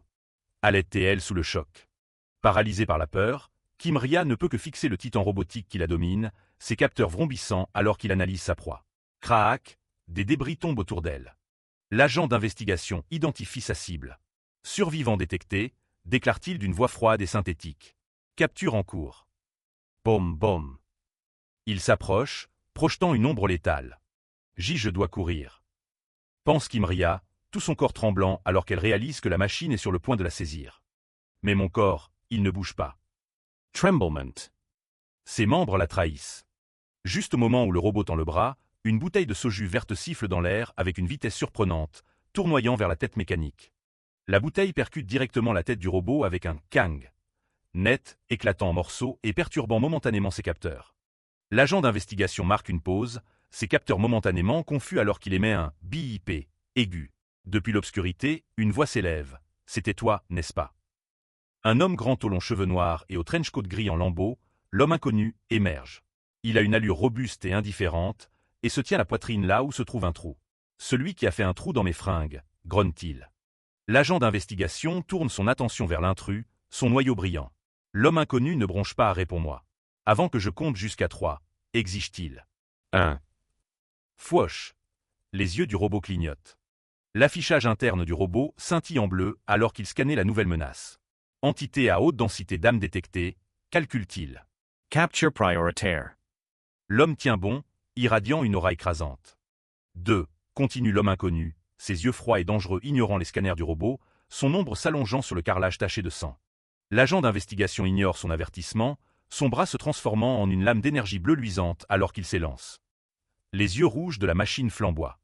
L'air vibre d'une pure intention meurtrière alors que le manieur de chaîne déchaîne une vague massive de pression. Le sol sous lui se gondole et gémit alors que le service commence à trembler avec une force explosive. Pom, pom, pom. Un cratère massif fracasse le carrelage de l'hôpital, envoyant fumée et débris tourbillonnés dans l'air alors que la confrontation atteint son paroxysme. Avec un quang assourdissant, les 2 premiers comptes sont passés, ne laissant que le dernier battement de cœur avant la fin du compte à rebours. Il a disparu en un éclair. Le décompte est terminé. 3. Marmonne l'homme inconnu en s'élançant avec une grâce prédatrice, son ombre s'étirant longuement sur les débris ensanglantés de la chambre d'hôpital. Une onde de choc massive érupte alors que l'homme engage l'envahisseur mécanique, la force pure de sa présence déformant l'air autour d'eux avec un boom assourdissant. À travers la poussière et la fumée tourbillonnante, les yeux de l'homme flamboient d'une lumière froide et spectrale, son regard verrouillé sur l'agent d'investigation comme une faucheuse choisissant sa prochaine moisson. View. L'atmosphère grésille de pression spirituelle. Les capteurs de l'agent d'investigation bégayent, la lumière de son œil mécanique vacillant sous le choc de l'écrasant. Alors qu'il réalise que l'entité devant lui est bien plus dangereuse que tout ce qui se trouve dans sa base de données. Se déplaçant plus vite que la machine ne peut le suivre, l'homme tend la main, sa main usée s'abattant sur le dôme lisse du robot avec une poigne d'étau. Avec un « pucac » tonitruant, il délivre un coup dévastateur qui fracasse la tête blindée du robot, envoyant étincelles, verres et fragments de métal voler dans les airs. De lourdes chaînes de fer éruptent soudainement de la paume de l'homme, les maillons cliquetant avec un sinistre « schling-schling » alors qu'il se manifeste directement de sa chair, traînant les restes du robot comme un jouet cassé. Il se dresse au milieu des débris de l'envahisseur mécanique, le soleil couchant dessinant la silhouette de son manteau en lambeaux alors qu'il regarde le tas de ferraille avec un pur dédain. Le robot est complètement hors d'état de nuire, sa tête écrasée et des fluides violets fuyant sur le pavé. Tu voulais même pas répondre. Grommelle l'homme en regardant les restes tressaillants. Et ensuite tu sors un truc dégueulasse comme ça, espèce de grand malade. Entendant un faible bruit derrière lui, l'homme tourne son regard perçant et apathique vers la survivante. Monsieur. Balbutie Kimria, sa voix à peine un murmure à travers son choc. Faible et tremblante, Kimria trébuche vers lui, ses jambes manquant de céder alors qu'elle utilise le mur en ruine pour rester debout. Vilain. Elle tend une main tremblante. Sa vision se brouille et ses forces l'abandonnent finalement. S'il vous plaît. Halète-t-elle, sa main glissant de la pierre alors qu'un froid bip résonne dans ses oreilles. Kimria s'effondre au sol en un tas d'épuisement. S'il vous plaît, aidez-moi. Supplie-t-elle, ses yeux levant vers son sauveur avec un espoir désespéré et mourant. Bom. L'homme inconnu la regarde de haut avec un lourd « ah », son visage partiellement obscurci par les ombres et ne montrant aucune trace de sympathie pour la fille à ses pieds. Il n'offre ni main ni mot gentil. Au lieu de cela, il se détourne avec un rejet cru et tranchant. « Va te faire foutre ». Sur ce, il laisse la seule survivante dans l'obscurité de l'hôpital en ruine. Kimria le fixa, incrédule, les yeux écarquillés par le choc. « Quoi » balbutia-t-elle en regardant l'homme qui venait de la sauver. L'homme inconnu ne la regarda même pas, son expression froide alors qu'il répondait « Je crois que tu te méprends sur quelque chose ». Il se tenait au-dessus des restes d'un envahisseur mécanique, sa tête semblable à de la pierre fendue pour révéler un œil unique et luisant. « Je suis juste venu parce que j'avais des affaires à régler avec cet enfoiré », marmonna l'homme inconnu, rejetant toute idée d'héroïsme. Tournant légèrement la tête, son regard resta perçant et indifférent. « Je ne suis pas venu pour te sauver », déclara-t-il platement, indiquant clairement que la survie de Kimria n'était qu'un effet secondaire de ses propres objectifs. La colère de Kimria s'enflamma. Elle se leva, serrant ses genoux, et lui cria après « Hé !» L'homme inconnu s'arrêta, regardant par-dessus son épaule avec un air légèrement agacé. « Qui t'a demandé de me sauver ?» lança Kimria, sa voix résonnant dans la rue vide. L'homme inconnu se contenta de fourrer un doigt dans son oreille, la curant distraitement. « Quelle grande gaule !» pensa-t-il, complètement imperturbable face à son explosion. Ignorant son attitude méprisante, Kimria s'approcha, le souffle coupé. « Il y a quelqu'un que je dois contacter », supplia-t-elle, la voix tremblante maintenant. « S'il te plaît, prête-moi ton téléphone. » L'homme inconnu s'arrêta, frottant son menton en regardant le ciel s'assombrir. Songea-t-il, son expression illisible alors qu'il pesait sa demande face à son propre manque de ressources. Soudain, il attrapa sa main et commença à marcher. « Suis-moi » ordonna-t-il. Kimria lutta contre sa poigne, surprise par le mouvement soudain. « Quoi, qu'est-ce que tu fais ?»« Lâche-moi » cria-t-elle. Il la conduisit dans la rue désolée jusqu'à ce qu'ils atteignent une enseigne familière. Les lettres bleues brillaient contre le fond blanc, marquant leur destination, une supérette. Kimria regarda le bâtiment, confuse. « Pourquoi ici ?» demanda-t-elle. L'homme inconnu ne lâcha pas son poignet. « Malheureusement, je n'ai pas de téléphone, » expliqua-t-il brusquement. « Il y a un téléphone à l'intérieur, alors vas-y et utilise-le ou pas. » Alors que Kimria se tournait pour entrer, l'homme reprit la parole. « Ah, et » Il attendit qu'elle se retourne vers lui, le visage rempli d'incertitude. Un sourire en coin joua sur ses lèvres alors qu'il pointait un doigt vers le magasin. « Ramène de l'alcool quand tu sortiras, » dit l'homme inconnu. « Considère ça comme ta récompense pour m'avoir aidé. » Espèce de grand malade. Marmonna Kimria dans sa barbe en poussant la porte. La cloche tinta doucement.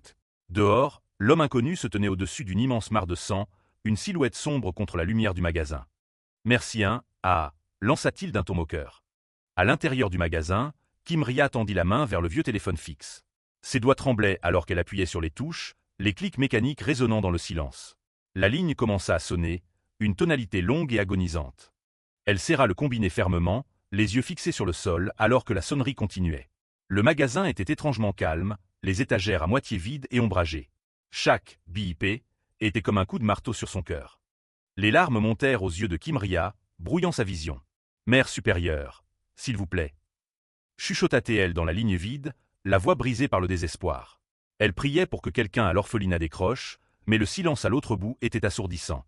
Dehors, l'homme inconnu regardait un cadavre gisant dans une mare de sang. Le visage de la victime était figé dans un masque de terreur.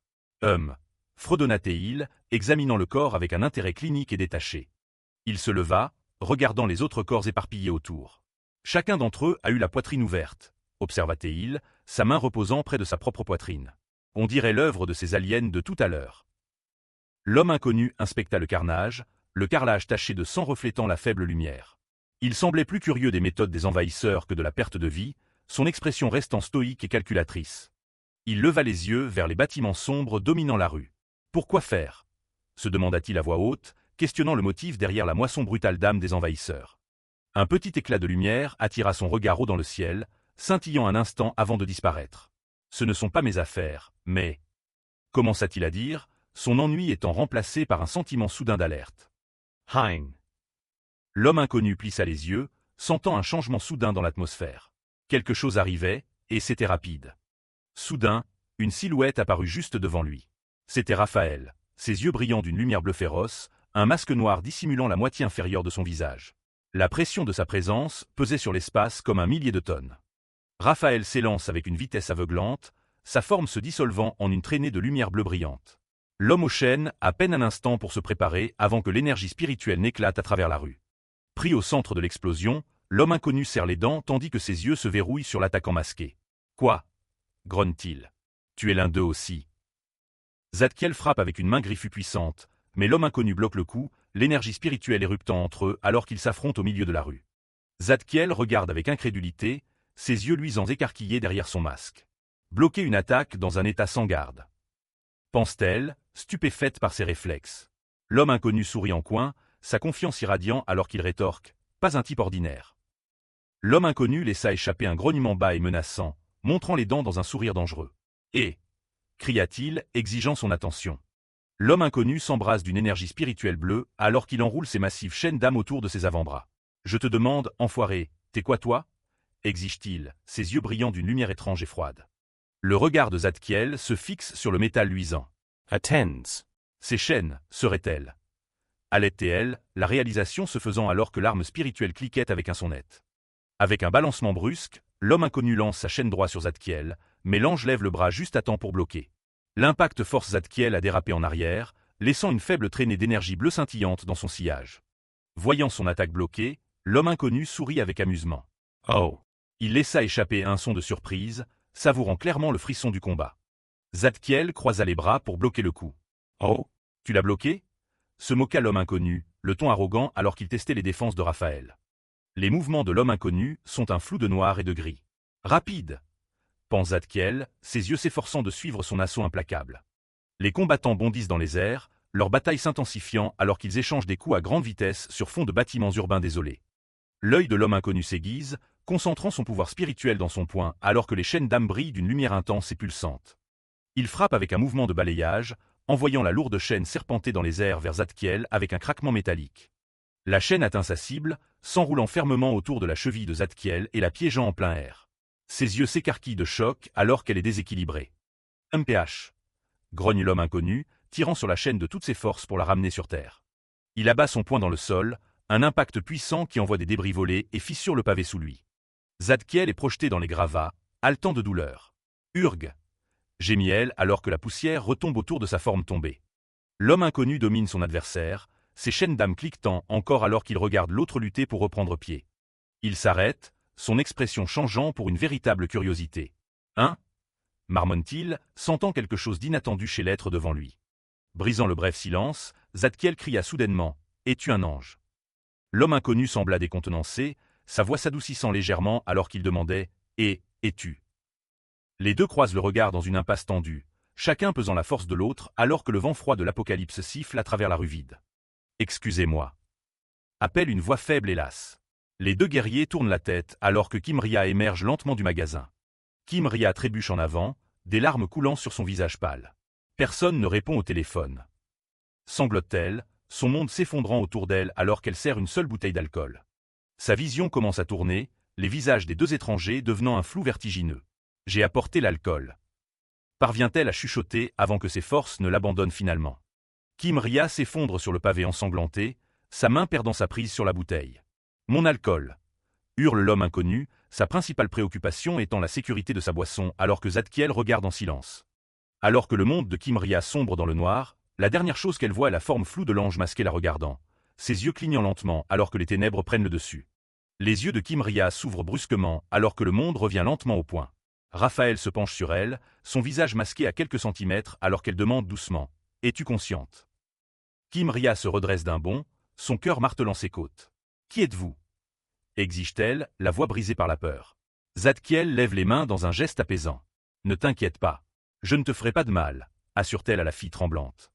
Zadkiel explique la situation, la voix stable et douce. « Ton corps affaibli t'a brièvement fait perdre connaissance, » dit l'ange, le regard compatissant. « Je t'ai insufflé de la vie, donc tu iras bien maintenant. » Kimria regarde ses mains, qui brillent d'une douce lumière verte éthérée. « C'est vrai, mon corps se sent plus léger. » s'exclame-t-elle, le poids écrasant de l'épuisement se levant en fin de son âme. Elle lève les yeux vers son mystérieux sauveur, sa peur étant remplacée par une profonde curiosité. « Au fait, qui êtes-vous » demande Kimria, cherchant des réponses dans les yeux de l'ange. L'expression de Zadkiel devient grave alors qu'elle détourne le regard. « Même si j'explique, ce sera difficile à croire, » répond-elle, le fardeau de la vérité lourd dans sa voix. « Mais... » Elle se retourne vers Kimria, son regard intense la perçant. « Tu dois me croire, » insiste Zadkiel, indiquant clairement que la sécurité du monde pourrait en dépendre. La scène se déplace loin vers l'au-delà, où une structure massive ressemblant à une forteresse se profile à travers les nuages épais de l'après-vie, témoignage de la puissance ancienne de ce royaume. Des centaines d'âmes en simple robe blanche se tiennent dans le paysage désolé, leur regard fixé sur le ciel alors qu'un être céleste descend à travers les nuages dorés. Raphaël, avec ses longs cheveux blonds coulants comme de l'or liquide, regarde les esprits rassemblés. Leur invasion a finalement réveillé vos peurs. Murmure-t-elle, le cœur lourd du poids de son devoir. Elle déploie ses magnifiques ailes blanches, les plumes scintillant d'une radiance divine qui repousse les ombres de l'au-delà. Raphaël presse ses mains l'une contre l'autre, ses yeux brillants d'une lumière blanche sacrée. « Je vous accorderai le repos une fois de plus », promet-elle, la voix remplie d'autorité divine. Un cercle magique gargantuesque érupte sous elle, ses motifs complexes pulsant d'énergie dorée alors qu'Uriel déchaîne une vague massive de pouvoir de guérison. Les âmes lèvent les yeux avec émerveillement, la brillance du sort se reflétant dans leurs yeux lasse alors qu'elles ressentent un rare moment de paix au milieu de la guerre envahissante. Une jeune fille parmi les âmes fixe le spectacle céleste, un halo de lumière dorée se formant autour de sa tête alors que l'énergie divine la submerge. Elle ferme les yeux, un air d'acceptation sereine sur le visage alors qu'elle absorbe la lumière sacrée, ses longs cheveux flottant dans la brise spirituelle. Pendant ce temps, Uriel tourne son attention vers ses guerriers blessés. « Emmenez les anges blessés à la rivière de la restauration immédiatement », ordonne-t-elle, sa voix résonnant à travers les cieux. Nous devons nous préparer à nous tenir sur le champ de bataille une fois de plus. Ayant fini de donner ses ordres, elle ferme les yeux, essayant de secouer la fatigue. Seigneur Uriel. Appelle soudainement la voix d'une subordonnée. Au loin, Jaffiel porte Samkiel pâle et affaibli. Jaffiel. Samkiel. Appelle un autre ange, voyant la dévastation écrite sur leur visage. L'ange qui fait le rapport incline la tête devant Uriel. En train de réfléchir l'attaque ennemie. Samkiel a été gravement blessé, explique-t-elle, la voix lourde de regret. Uriel regarde la jambe de Samkiel, où des flammes violettes continuent de ronger le corps spirituel avec un sifflement malveillant. Les membres continuent de brûler. Si nous ne traitons pas ça rapidement, ce sera dangereux, prévient l'ange rapporteur. Avec un regard déterminé, Uriel utilise ses ailes pour guider les blessés vers la sécurité. Vers la rivière de la restauration. Murmure-t-elle, toute son attention concentrée sur le sauvetage de son peuple. Elle ferme les yeux pour un bref moment de prière silencieuse, son visage un masque de chagrin et de force alors qu'elle se prépare à la tempête à venir. Des milliers d'anges s'envolent, une vaste armée céleste prête à défendre leur foyer. En dessous d'eux, des archanges vétérans montent la garde aux frontières de l'au-delà, leur attention fixée sur la brèche scintillante dans la réalité. L'un des chefs serre les dents de fureur, ses yeux brûlants d'un feu blanc intense. « Je n'aurais jamais imaginé que quelqu'un oserait franchir les murs de l'au-delà », grogne-t-il, sa fierté de gardien profondément blessée alors qu'il regarde vers Uriel. Gabriel et Michael se tenaient au bord du monde, fixant les brumes tourbillonnantes de l'après-vie. « Ils envahiront à nouveau », dit Uriel, la voix lourde de pressentiment. « Et cette fois, ils amèneront une armée encore plus grande avec eux. » Se tournant vers le commandant Blond, les yeux de Michael restèrent fixés sur l'horizon. « Renforcez les barrières défensives immédiatement », ordonna-t-il. Il serait préférable de déplacer les âmes vers la vallée du salut avant que la prochaine vague ne frappe. Gabriel plissa ses yeux pâles et sans pupille, regardant les âmes massives vêtues de blanc rassemblées en bas. « Et que devons-nous faire de cela » demanda-t-il, la voix rauque et usée par la bataille.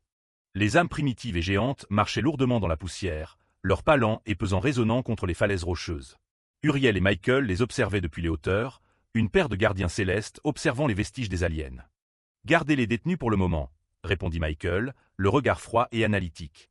Il pourrait être la clé pour mieux comprendre la véritable force de l'ennemi. À la réception de l'ordre, Gabriel prit immédiatement son envol. Une onde de choc massive fit trembler l'air, envoyant des colonnes de fumée blanche érupter du sol. Pourtant, Michael tint bon, sa cape noire flottant dans la tempête soudaine. Alors que la poussière commençait à retomber, Michael laissa échapper un long soupir las. « Fayu. » expira-t-il, la pression constante de l'invasion commençant enfin à peser sur lui. Il leva les yeux au ciel, son expression remplie d'un chagrin calme et persistant. Comment une telle chose a-t-elle pu arriver à cet endroit paisible? Se demanda-t-il, les ruines de son monde étant un rappel douloureux de ce qui avait été perdu. Son visage se durcit, une résolution née du désespoir prenant le dessus. « Je suppose que je n'ai pas d'autre choix que de te réveiller maintenant. » chuchota-t-il, s'avançant vers les ombres. De l'obscurité, une silhouette commença à émerger. Un guerrier vêtu d'une armure de plaques noires de jet, irradiant une aura terrifiante de mort. Anafiel, Michael prononça le nom, faisant appel à leur arme finale et la plus dangereuse. La scène se déplace à travers le voile dimensionnel vers l'Égypte, où un vaisseau spatial gris massif plane silencieusement au-dessus du désert, son bourdonnement mécanique vibrant à travers l'air sec. Debout au sommet de la tête du grand sphinx, le commandant envahisseur Agmol surveillait le paysage désolé. « Savez-vous quelle est la meilleure partie de Stardust » demanda-t-il, sa voix rauque derrière son masque métallique. Un éclaireur mécanique planait à proximité, ses yeux violets luisants scannant la zone. « Qu'une récolte d'âmes efficace est possible » répondit-il. Agmol grogna simplement en désaccord. « Faux !» Agmol ajusta sa cape violette, regardant le monument antique avec un sens tordu de l'appréciation. « C'est de pouvoir profiter tranquillement de la civilisation de cette planète » expliqua-t-il, ses yeux brillant d'une lumière froide et prédatrice. Il fit un geste vers l'horizon, où les pyramides se dressaient comme des sentinelles silencieuses. « Regardez ça. Ces terriens primitifs ont réussi à construire de si belles structures. » Soudain, le capteur oculaire de l'éclaireur pulsa d'une lumière bleue vive, une série de flux de données clignotant sur son affichage alors qu'il traitait de nouvelles informations. « Seigneur Agmol, le chemin de mouvement dimensionnel de l'âme a été tracé », rapporta l'éclaireur. Agmol tourna légèrement la tête. « Mais » incita-t-il, sentant l'hésitation de l'éclaireur. « Mais » l'éclaireur continua. « Il semble qu'une de nos flottes ait tenté un saut dimensionnel sans autorisation. » Le regard d'Agmol s'aiguisa, le mouvement non autorisé étant une menace potentielle pour ses plans soigneusement établis. De retour dans l'au-delà, une brillance céleste érupta alors que Raphaël déployait ses ailes, son pouvoir divin submergeant les milliers d'âmes rassemblées dans la vallée en contrebas. Uriel vola vers elle, le visage marqué par l'inquiétude. « Vous avez utilisé beaucoup trop de pouvoir, Raphaël nain » cria-t-elle. Raphaël regarda en arrière, les yeux pâles et épuisés. « Je vais bien » insista-t-elle. « Même si c'est pour le bien des Anuches sacrifiés. » Continua Raphaël, la voix tremblante. « Nous devons purifier ces âmes aussi vite que possible. » Uriel posa une main sur l'épaule de Raphaël, partageant sa propre énergie vitale pour la stabiliser. « Compris. »« Je vais te donner un peu de ma force, » dit-elle. Raphaël ferma les yeux, reconnaissante pour le soutien. « Merci, Uriel nain, » chuchota-t-elle. Soudain, un crissement métallique et grinçant remplit l'air. Astérisque Kijiji. Astérisque les yeux de Raphaël s'ouvrirent brusquement, un air de pure confusion et de choc traversant son visage. Questionna-t-elle, sentant une faille s'ouvrir à proximité. Uriel halta, son regard fixé sur un point haut dans le ciel. Est-ce possible? Balbutia-t-elle, le cœur battant la chamade alors qu'elle était témoin de l'impossible. Au-dessus de l'au-delà, un portail massif et luisant déchira les nuages. Une tour sombre et déchiquetée commença à émerger, pulsant d'une lumière menaçante alors qu'elle franchissait les murs de l'après-vie. Agmol se profile dans l'ouverture de la faille dimensionnelle massive, regardant l'ancien royaume de l'après-vie avec un air de fascination froide. Dire qu'un tel endroit existait. Murmure-t-il, sa voix graveleuse résonnant à travers les murs brisés de l'au-delà. Un sourire tordu et prédateur se répand sur le visage d'Agmol, ses dents pointues découvertes dans un masque d'ambition sombre. C'est vraiment magnifique, dit-il, ses yeux blancs brillant d'une lumière menaçante alors qu'il arpente le territoire qu'il s'apprête à conquérir. La tour massive de l'envahisseur descend lentement à travers le portail scintillant, son bourdonnement mécanique vibrant à travers l'au-delà alors qu'elle projette une longue ombre sombre sur la forteresse céleste. Alors que le ciel vire à une teinte violette meurtrie et que la poussière de la brèche tourbillonne dans l'air, la véritable invasion de l'après-vie a commencé. Le ciel au-dessus de l'au-delà, Géozung, se fracture soudainement alors qu'un portail tourbillonnant massif d'énergie violette se déchire. À travers la faille, une flèche sombre et déchiquetée commence sa descente, projetant une ombre sur le royaume des esprits. Debout au sommet de la structure envahissante, le chef des Incraks, Agmol, scrute l'horizon avec un regard froid et calculateur. Agmol remarqua, dire qu'un tel endroit existait. Alors qu'il absorbait la vue du monde spirituel.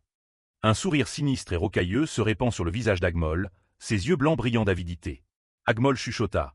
C'est vraiment magnifique, voyant déjà le vaste réservoir d'âme comme rien de plus que du carburant pour sa race.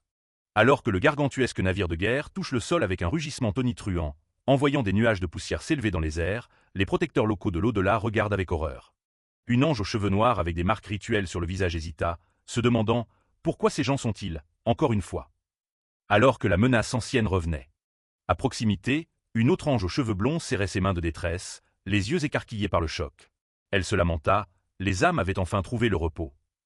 Alors que l'arrivée des Incraks menaçait de replonger le royaume dans le chaos.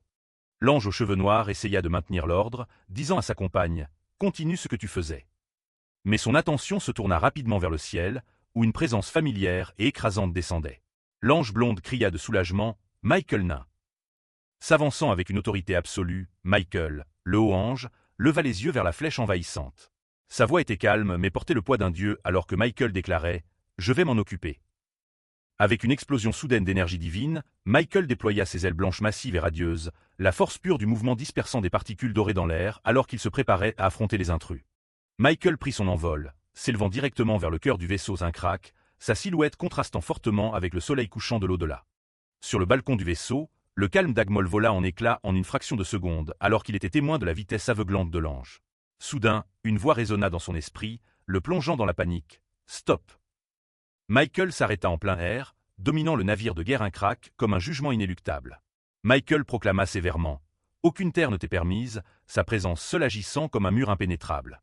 Retrouvant son arrogance, Agmol plissa les yeux, évaluant le guerrier ailé devant lui. Agmol demanda avec une pointe de moquerie. « Es-tu le maître de ces lieux ?» Michael le regarda fixement, les marques noires sur son visage soulignant son expression sombre. Michael répondit « Je suis le gardien de ce lieu. Dis-moi la raison pour laquelle tu as envahi. » Les deux chefs croisèrent le regard dans une impasse tendue et silencieuse, l'air entre eux crépitant du choc entre pouvoir divin et alien. Aucun ne scia, chacun attendant que l'autre fasse le premier pas. Dans un changement de tactique surprenant, Agmol s'abaissa, son lourd genou semblable à de la pierre frappant le sol de son vaisseau avec un bruit sourd. Ce n'était pas une véritable soumission, mais une démonstration calculée de politesse diplomatique. Devant la silhouette radieuse de Michael, le commandant massif Incrak resta agenouillé, la tête baissée alors qu'il jouait le rôle d'un voyageur incompris. Agmol leva les yeux, feignant le regret alors qu'il parlait. Agmol expliqua « Mon subordonné a forcé l'invasion seul. Je souhaite m'excuser sincèrement, rejetant la faute des attaques précédentes sur son sous-fifre rebelle. » Les yeux dorés de Michael restèrent froids et illisibles, son profil sévère se découpant contre la lumière vive de sa propre divinité. Il n'était pas si facilement influencé par la langue de bois du monstre. Acceptant l'invitation pour un dialogue plus formel, Michael ajusta sa posture. Michael commanda « Changeons d'endroit », décidant de déplacer la négociation vers un lieu plus digne d'un haut ange. D'un puissant battement d'ailes, Michael se détourna du vaisseau et monta dans les hautes sphères du ciel spirituel. Jetant un coup d'œil par-dessus son épaule pour s'assurer que l'envahisseur suivait, Michael appela « Suis-moi ». Il mena Agmol profondément au cœur du territoire céleste. Ils arrivèrent devant une vue époustouflante. Le hall de lumière, un magnifique temple doré flottant au milieu des nuages, irradiant une aura de pureté et de puissance absolue. L'entrée du temple était gardée par des sentinelles de pierre silencieuses et massives aux yeux violets luisants, leurs formes imposantes se dressant comme un dernier avertissement à quiconque apporterait de la malice dans cet espace sacré. À l'intérieur du grand hall, la négociation commence sérieusement. Agmol se tient devant Michael, sa voix résonnant à travers la vaste chambre alors qu'Agmol remarqua « Ton courage est louable, venir ici encore sans être armé. » Le décor est planté pour un marché qui décidera du sort de toutes les âmes. Agmol tend une main grise massive, son expression calculatrice alors qu'il évalue son environnement. Agmol pensa « J'en étais sûr. » Qu'il y aurait une intelligence capable de dialoguer. Michael le regarde avec des yeux froids et inébranlables, sa voix empreinte d'autorité. Michael déclara « Je te le dis d'avance, mais tu ne récupéreras pas ton vaisseau et tes soldats qui ont envahi. » Agmol ricane, un sourire déchiqueté traversant son visage alors qu'il rejette le sort des siens. Agmol sourit. « Tu parles de Kirel ? Je me fiche de ce que tu fais de cet imbécile. » Il se penche en avant, sa présence s'assombrissant. Agmol ajouta « Je suis venu faire une proposition. » Le protecteur angélique reste impassible, son regard perçant et sceptique. Michael questionna « Une proposition ?» Une vision d'énergie cosmique tourbillonnant dans un vide apparaît alors que l'envahisseur explique leur nature. Agmol expliqua « Nous, la race Incrak, survivons en convertissant les âmes des êtres vivants en énergie. Ces énergies d'âme font de nous des êtres encore plus puissants. » Agmol fait un geste large vers l'obscurité qui les entoure, sa posture triomphante. Agmol continua. C'est pourquoi nous errons sur de nombreuses planètes et collectons des âmes. Les yeux ambrés de Michael se plissent alors que les implications du mot s'enfoncent. Michael pensa, collector? La voix du monstre porte une admiration glaçante pour sa nouvelle cible. Agmol nota. Les âmes des terriens ont une pureté et une densité étonnamment excellentes. On comprend pourquoi Kirel a imprudemment mené l'invasion. Les yeux d'Agmol flamboient d'une lumière violette intense alors qu'il montre les dents dans un sourire grotesque. Agmol exigea. Livrez-moi les âmes que vous possédez. Alors je promettrai la paix pour cet endroit. La scène revient à la surface de la Terre, plus précisément en Corée du Sud. Kimria, Zadkiel et Azazel, l'homme inconnu, se tiennent ensemble dans une rue tachée par les séquelles de la bataille. Kimria se voûte, le visage pâle alors que la réalité de la situation s'abat sur elle. Kimria marmonna. Invasion alien, Engis. Je sais plus ce qui est quoi. C'est tellement confus. Zadkiel, le visage caché derrière un masque, parle d'un ton doux mais ferme. Zadkiel dit. Je comprends. C'est naturel que cela sonne comme des bruits étranges. Surprise par sa proximité, Kimria balbutia. Ah non. Kimria regarde l'ange masqué, sentant un sentiment inexplicable de calme la submerger. Kimria admit. D'une manière ou d'une autre, je me surprends à croire ces mots, bien que je ne sache pas pourquoi. Ah, merci. Zadkiel expliqua. C'est parce que tu as reçu du Wonjei. Azazel, l'homme inconnu, se tient le dos tourné, buvant négligemment à la bouteille. Azazel, l'homme inconnu, interrompit. Un humain qui a reçu le Wonjei d'un ange finit par croire les paroles de l'ange. Kimria tourne son attention vers lui. Kimria pensa, tu es. Les yeux de la fille sont remplis de suspicion alors qu'elle fixe l'homme négligé. Kimria demanda.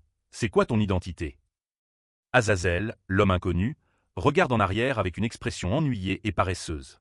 Azazel, l'homme inconnu, grogna. Ah. Elle ne recule pas, se souvenant de sa vitesse incroyable de tout à l'heure. Kimria continua. D'après ce que j'ai vu tout à l'heure, tu n'avais pas l'air d'un humain ordinaire. Azazel, l'homme inconnu, n'offre qu'un faible sourire méprisant. Zadkiel s'avance pour faire les présentations, faisant un geste vers son compagnon. Zadkiel commença. Ah, cette personne est. Tandis qu'Azazel, l'homme inconnu, continue d'ignorer les formalités. L'homme négligé domine Kimria, sa présence étonnamment lourde. Azazel, l'homme inconnu, déclara. Ange. C'est Azazel, l'homme inconnu. Point. Azazel, l'homme inconnu, se penche plus près, son regard intense alors qu'il s'adresse directement à la fille. Azazel, l'homme inconnu, demanda « Quel est ton nom ?» Ria est momentanément stupéfaite, son esprit s'emballant pour traiter l'identité de l'homme échevelé. Kimria pensa « Azazel, l'homme inconnu. » Cette personne est aussi un ange? Elle parvient enfin à trouver sa voix. Kimria chuchota. Kim. Ria. Sans avertissement, Azazel, l'homme inconnu, tend la main et saisit l'épaule de Kimria d'une main ferme. Azazel, l'homme inconnu, cria « Kimria ». Il la fixe du regard, son expression soudainement sérieuse alors qu'il émet une demande bizarre. Azazel, l'homme inconnu, commanda « Pour moi, est l'ange. Va chercher plus d'alcool. » Les lèvres de la fille s'entr'ouvrent alors qu'elle lutte pour trouver des mots face à l'absurdité pure de la situation. Kimria parvint à dire « Quoi ?» Elle reste sans voix, sa confusion s'approfondissant alors qu'elle regarde entre Zadkiel masqué et l'alcoolique Azazel, l'homme inconnu. Kimria s'emporte contre l'homme négligé, sa patience complètement épuisée. Kimria cria « Qu'est-ce que tu racontes? Je suis ton larbin pour l'alcool ou quoi? Si tu veux boire, va le chercher et bois-le toi-même. Espèce d'ivrogne. » Zadkiel intervint pour expliquer la situation. Zadkiel ajouta « C'est parce qu'il est un ange déchu. » Zadkiel continue son explication des lois divines qui lie son compagnon. Zadkiel clarifia « Un ange expulsé de l'au-delà ne peut pas voler ou prendre les affaires des autres. Le simple fait de ramasser un objet tombé entraînera le châtiment de la douleur. » Une aura sombre et menaçante commence à émaner du sol près des pieds de Zadkiel, tourbillonnant comme de la fumée. Azazel, l'homme inconnu, lance un regard de côté irrité à l'ange masqué pour avoir révélé ses secrets. Azazel, l'homme inconnu, grommela. « Pourquoi tu lui dis ça, espèce d'enfoiré ?» Zadkiel réalisa son erreur. Zadkiel excusa, désolé. Kimria se retourne vers l'ange masqué, les yeux écarquillés d'espoir. Kimria appela « Monsieur Zadkiel. » Zadkiel regarda vers elle. Zadkiel répondit « Oui, mademoiselle Ria. » Elle tend la main, la voix remplie de désespoir. Kimria supplia « J'ai une requête. S'il vous plaît, emmenez-moi à la mer supérieure. » L'expression de Zadkiel reste sévère derrière son masque alors qu'elle livre la dure réalité. Zadkiel refusa « Ce n'est pas possible. » Le groupe se tient au milieu des décombres alors que l'ange explique la gravité de leur situation. Zadkiel prévint « La surface est trop dangereuse maintenant. Tu dois aller dans un endroit sûr dès que possible. » Kimria baisse les yeux, la voix tremblante alors qu'elle pense à la directrice de l'orphelinat. Kimria chuchota « Je veux au moins vérifier si elle est en vie. » Elle essuie une larme solitaire, le cœur lourd d'inquiétude pour ce qu'elle a laissé derrière. Sans un mot d'avertissement, Azazel, l'homme inconnu, saisit soudainement Kimria, la tirant contre lui. Kimria haleta. Azazel, l'homme inconnu, la fixe avec une intensité perçante, ignorant sa confusion. Azazel, l'homme inconnu, exigea « C'est tout. » Prise au dépourvu par l'intérêt soudain de l'ange, elle répond instinctivement. Kimria balbutia. Hein. Ah. Paju, Giongengidu. Zadkiel tend la main, alarmé, sentant l'intention imprudente de l'ange déchu. Zadkiel cria, attends. Qu'est-ce que tu essaies de faire? Le visage d'Azazel, l'homme inconnu, est un masque de détermination sombre alors qu'il se prépare à bouger. Azazel, l'homme inconnu, ordonna « Tiens-toi bien ». Avec une onde de choc massive qui fissure le pavé, Azazel, l'homme inconnu, s'élance dans les airs, serrant Kimria forte alors qu'il s'éloigne de la rue à toute vitesse. Ils deviennent une traînée de lumière blanche contre l'horizon sombre de la ville, bondissant sur les toits avec une vitesse impossible. Zadkiel s'effondre sur le pavé, serrant sa poitrine de douleur. Zadkiel gemit. Non. Mon corps est lourd parce que j'ai partagé mon Wonjei. Elle les regarde disparaître au loin, les yeux remplis d'incrédulité. Zadkiel se demanda « Qu'est-ce qui te passe par la tête ?» Azazel, l'homme inconnu. Loin dans l'au-delà, Michael se tient dans le magnifique hall de lumière. Michael nota. Surprenant. Dire qu'un intrus oserait prononcer le mot « proposition ». Agmol fait un geste de sa main massive en pierre, essayant de maintenir un vernis de diplomatie. Agmol insista « Ne le prends pas mal. Je propose cela parce que je te respecte. » L'expression de Michael se durcit alors qu'il se prépare à livrer une révélation choquante. Michael demanda « As-tu demandé qui est notre maître ?» Le commandant alien est momentanément stupéfié par la question de l'ange. Agmol répéta « Quoi ?» Michael se tient grand, sa présence remplissant le hall d'une radiance aveuglante qui exige une concentration absolue. Michael déclara « Notre maître est l'humanité, point. » Les gardes Incrac restent figés dans un choc total, leurs yeux violets écarquillés à la déclaration inattendue de l'ange, mais Michael commence seulement à révéler la véritable profondeur de leur lien. Michael se tient grand, sa voix résonnant d'un pouvoir ancien et résonnant. Michael expliqua « Au commencement, nous sommes issus de l'humanité. Les âmes humaines sont, en fait, notre existence. » Les yeux de Michael brûlent d'un feu ambré alors qu'il fixe l'envahisseur alien, sa résolution absolue. Michael déclara « Un marché impliquant mon maître n'existe pas. » Le mandataire de pierre du commandant alien laisse échapper un rire bas et graveleux, imperturbable face à la menace. Agmol sourit en coin. « Et on dirait que mes attentes étaient trop élevées. » Dans un éclair de lumière aveuglante, Michael frappe avec une vitesse impossible, tranchant la tête du mandataire d'Agmol. Agmol grogna. Tu vas regretter ça. Alors même que sa force vitale commençait à faillir. Une lame d'énergie divine pure bourdonne alors que Michael poursuit avec un balayage dévastateur. La tête coupée du messager, alien, commence à se désintégrer en poussière sombre et cosmique. Agmol halta. Alors que sa connexion au royaume était coupée de force. Michael se tient calmement au milieu de l'énergie qui se dissipe, la main tendue alors que les derniers vestiges de l'intrus disparaissent du hall. Il tourne son regard vers le portail, envoyant un message glaçant à la source de l'invasion. Michael ordonna « Dis à ton maître ». Le visage de Michael est un masque de fureur vertueuse, ses yeux dorés brillants de la promesse de bataille. Michael défia « S'il veut la guerre, je l'accepterai autant qu'il le voudra ». L'un des gardes de l'au-delà regarde la démonstration de puissance avec un profond respect. Le garde chuchota « Seigneur Michael ». Un enquêteur massif et musclé examine les restes des constructions aliens. L'enquêteur marmonna « Je ne peux pas voir les âmes de ces types. Qu'est-ce qui se passe ?» Michael regarde, son expression savante et sévère.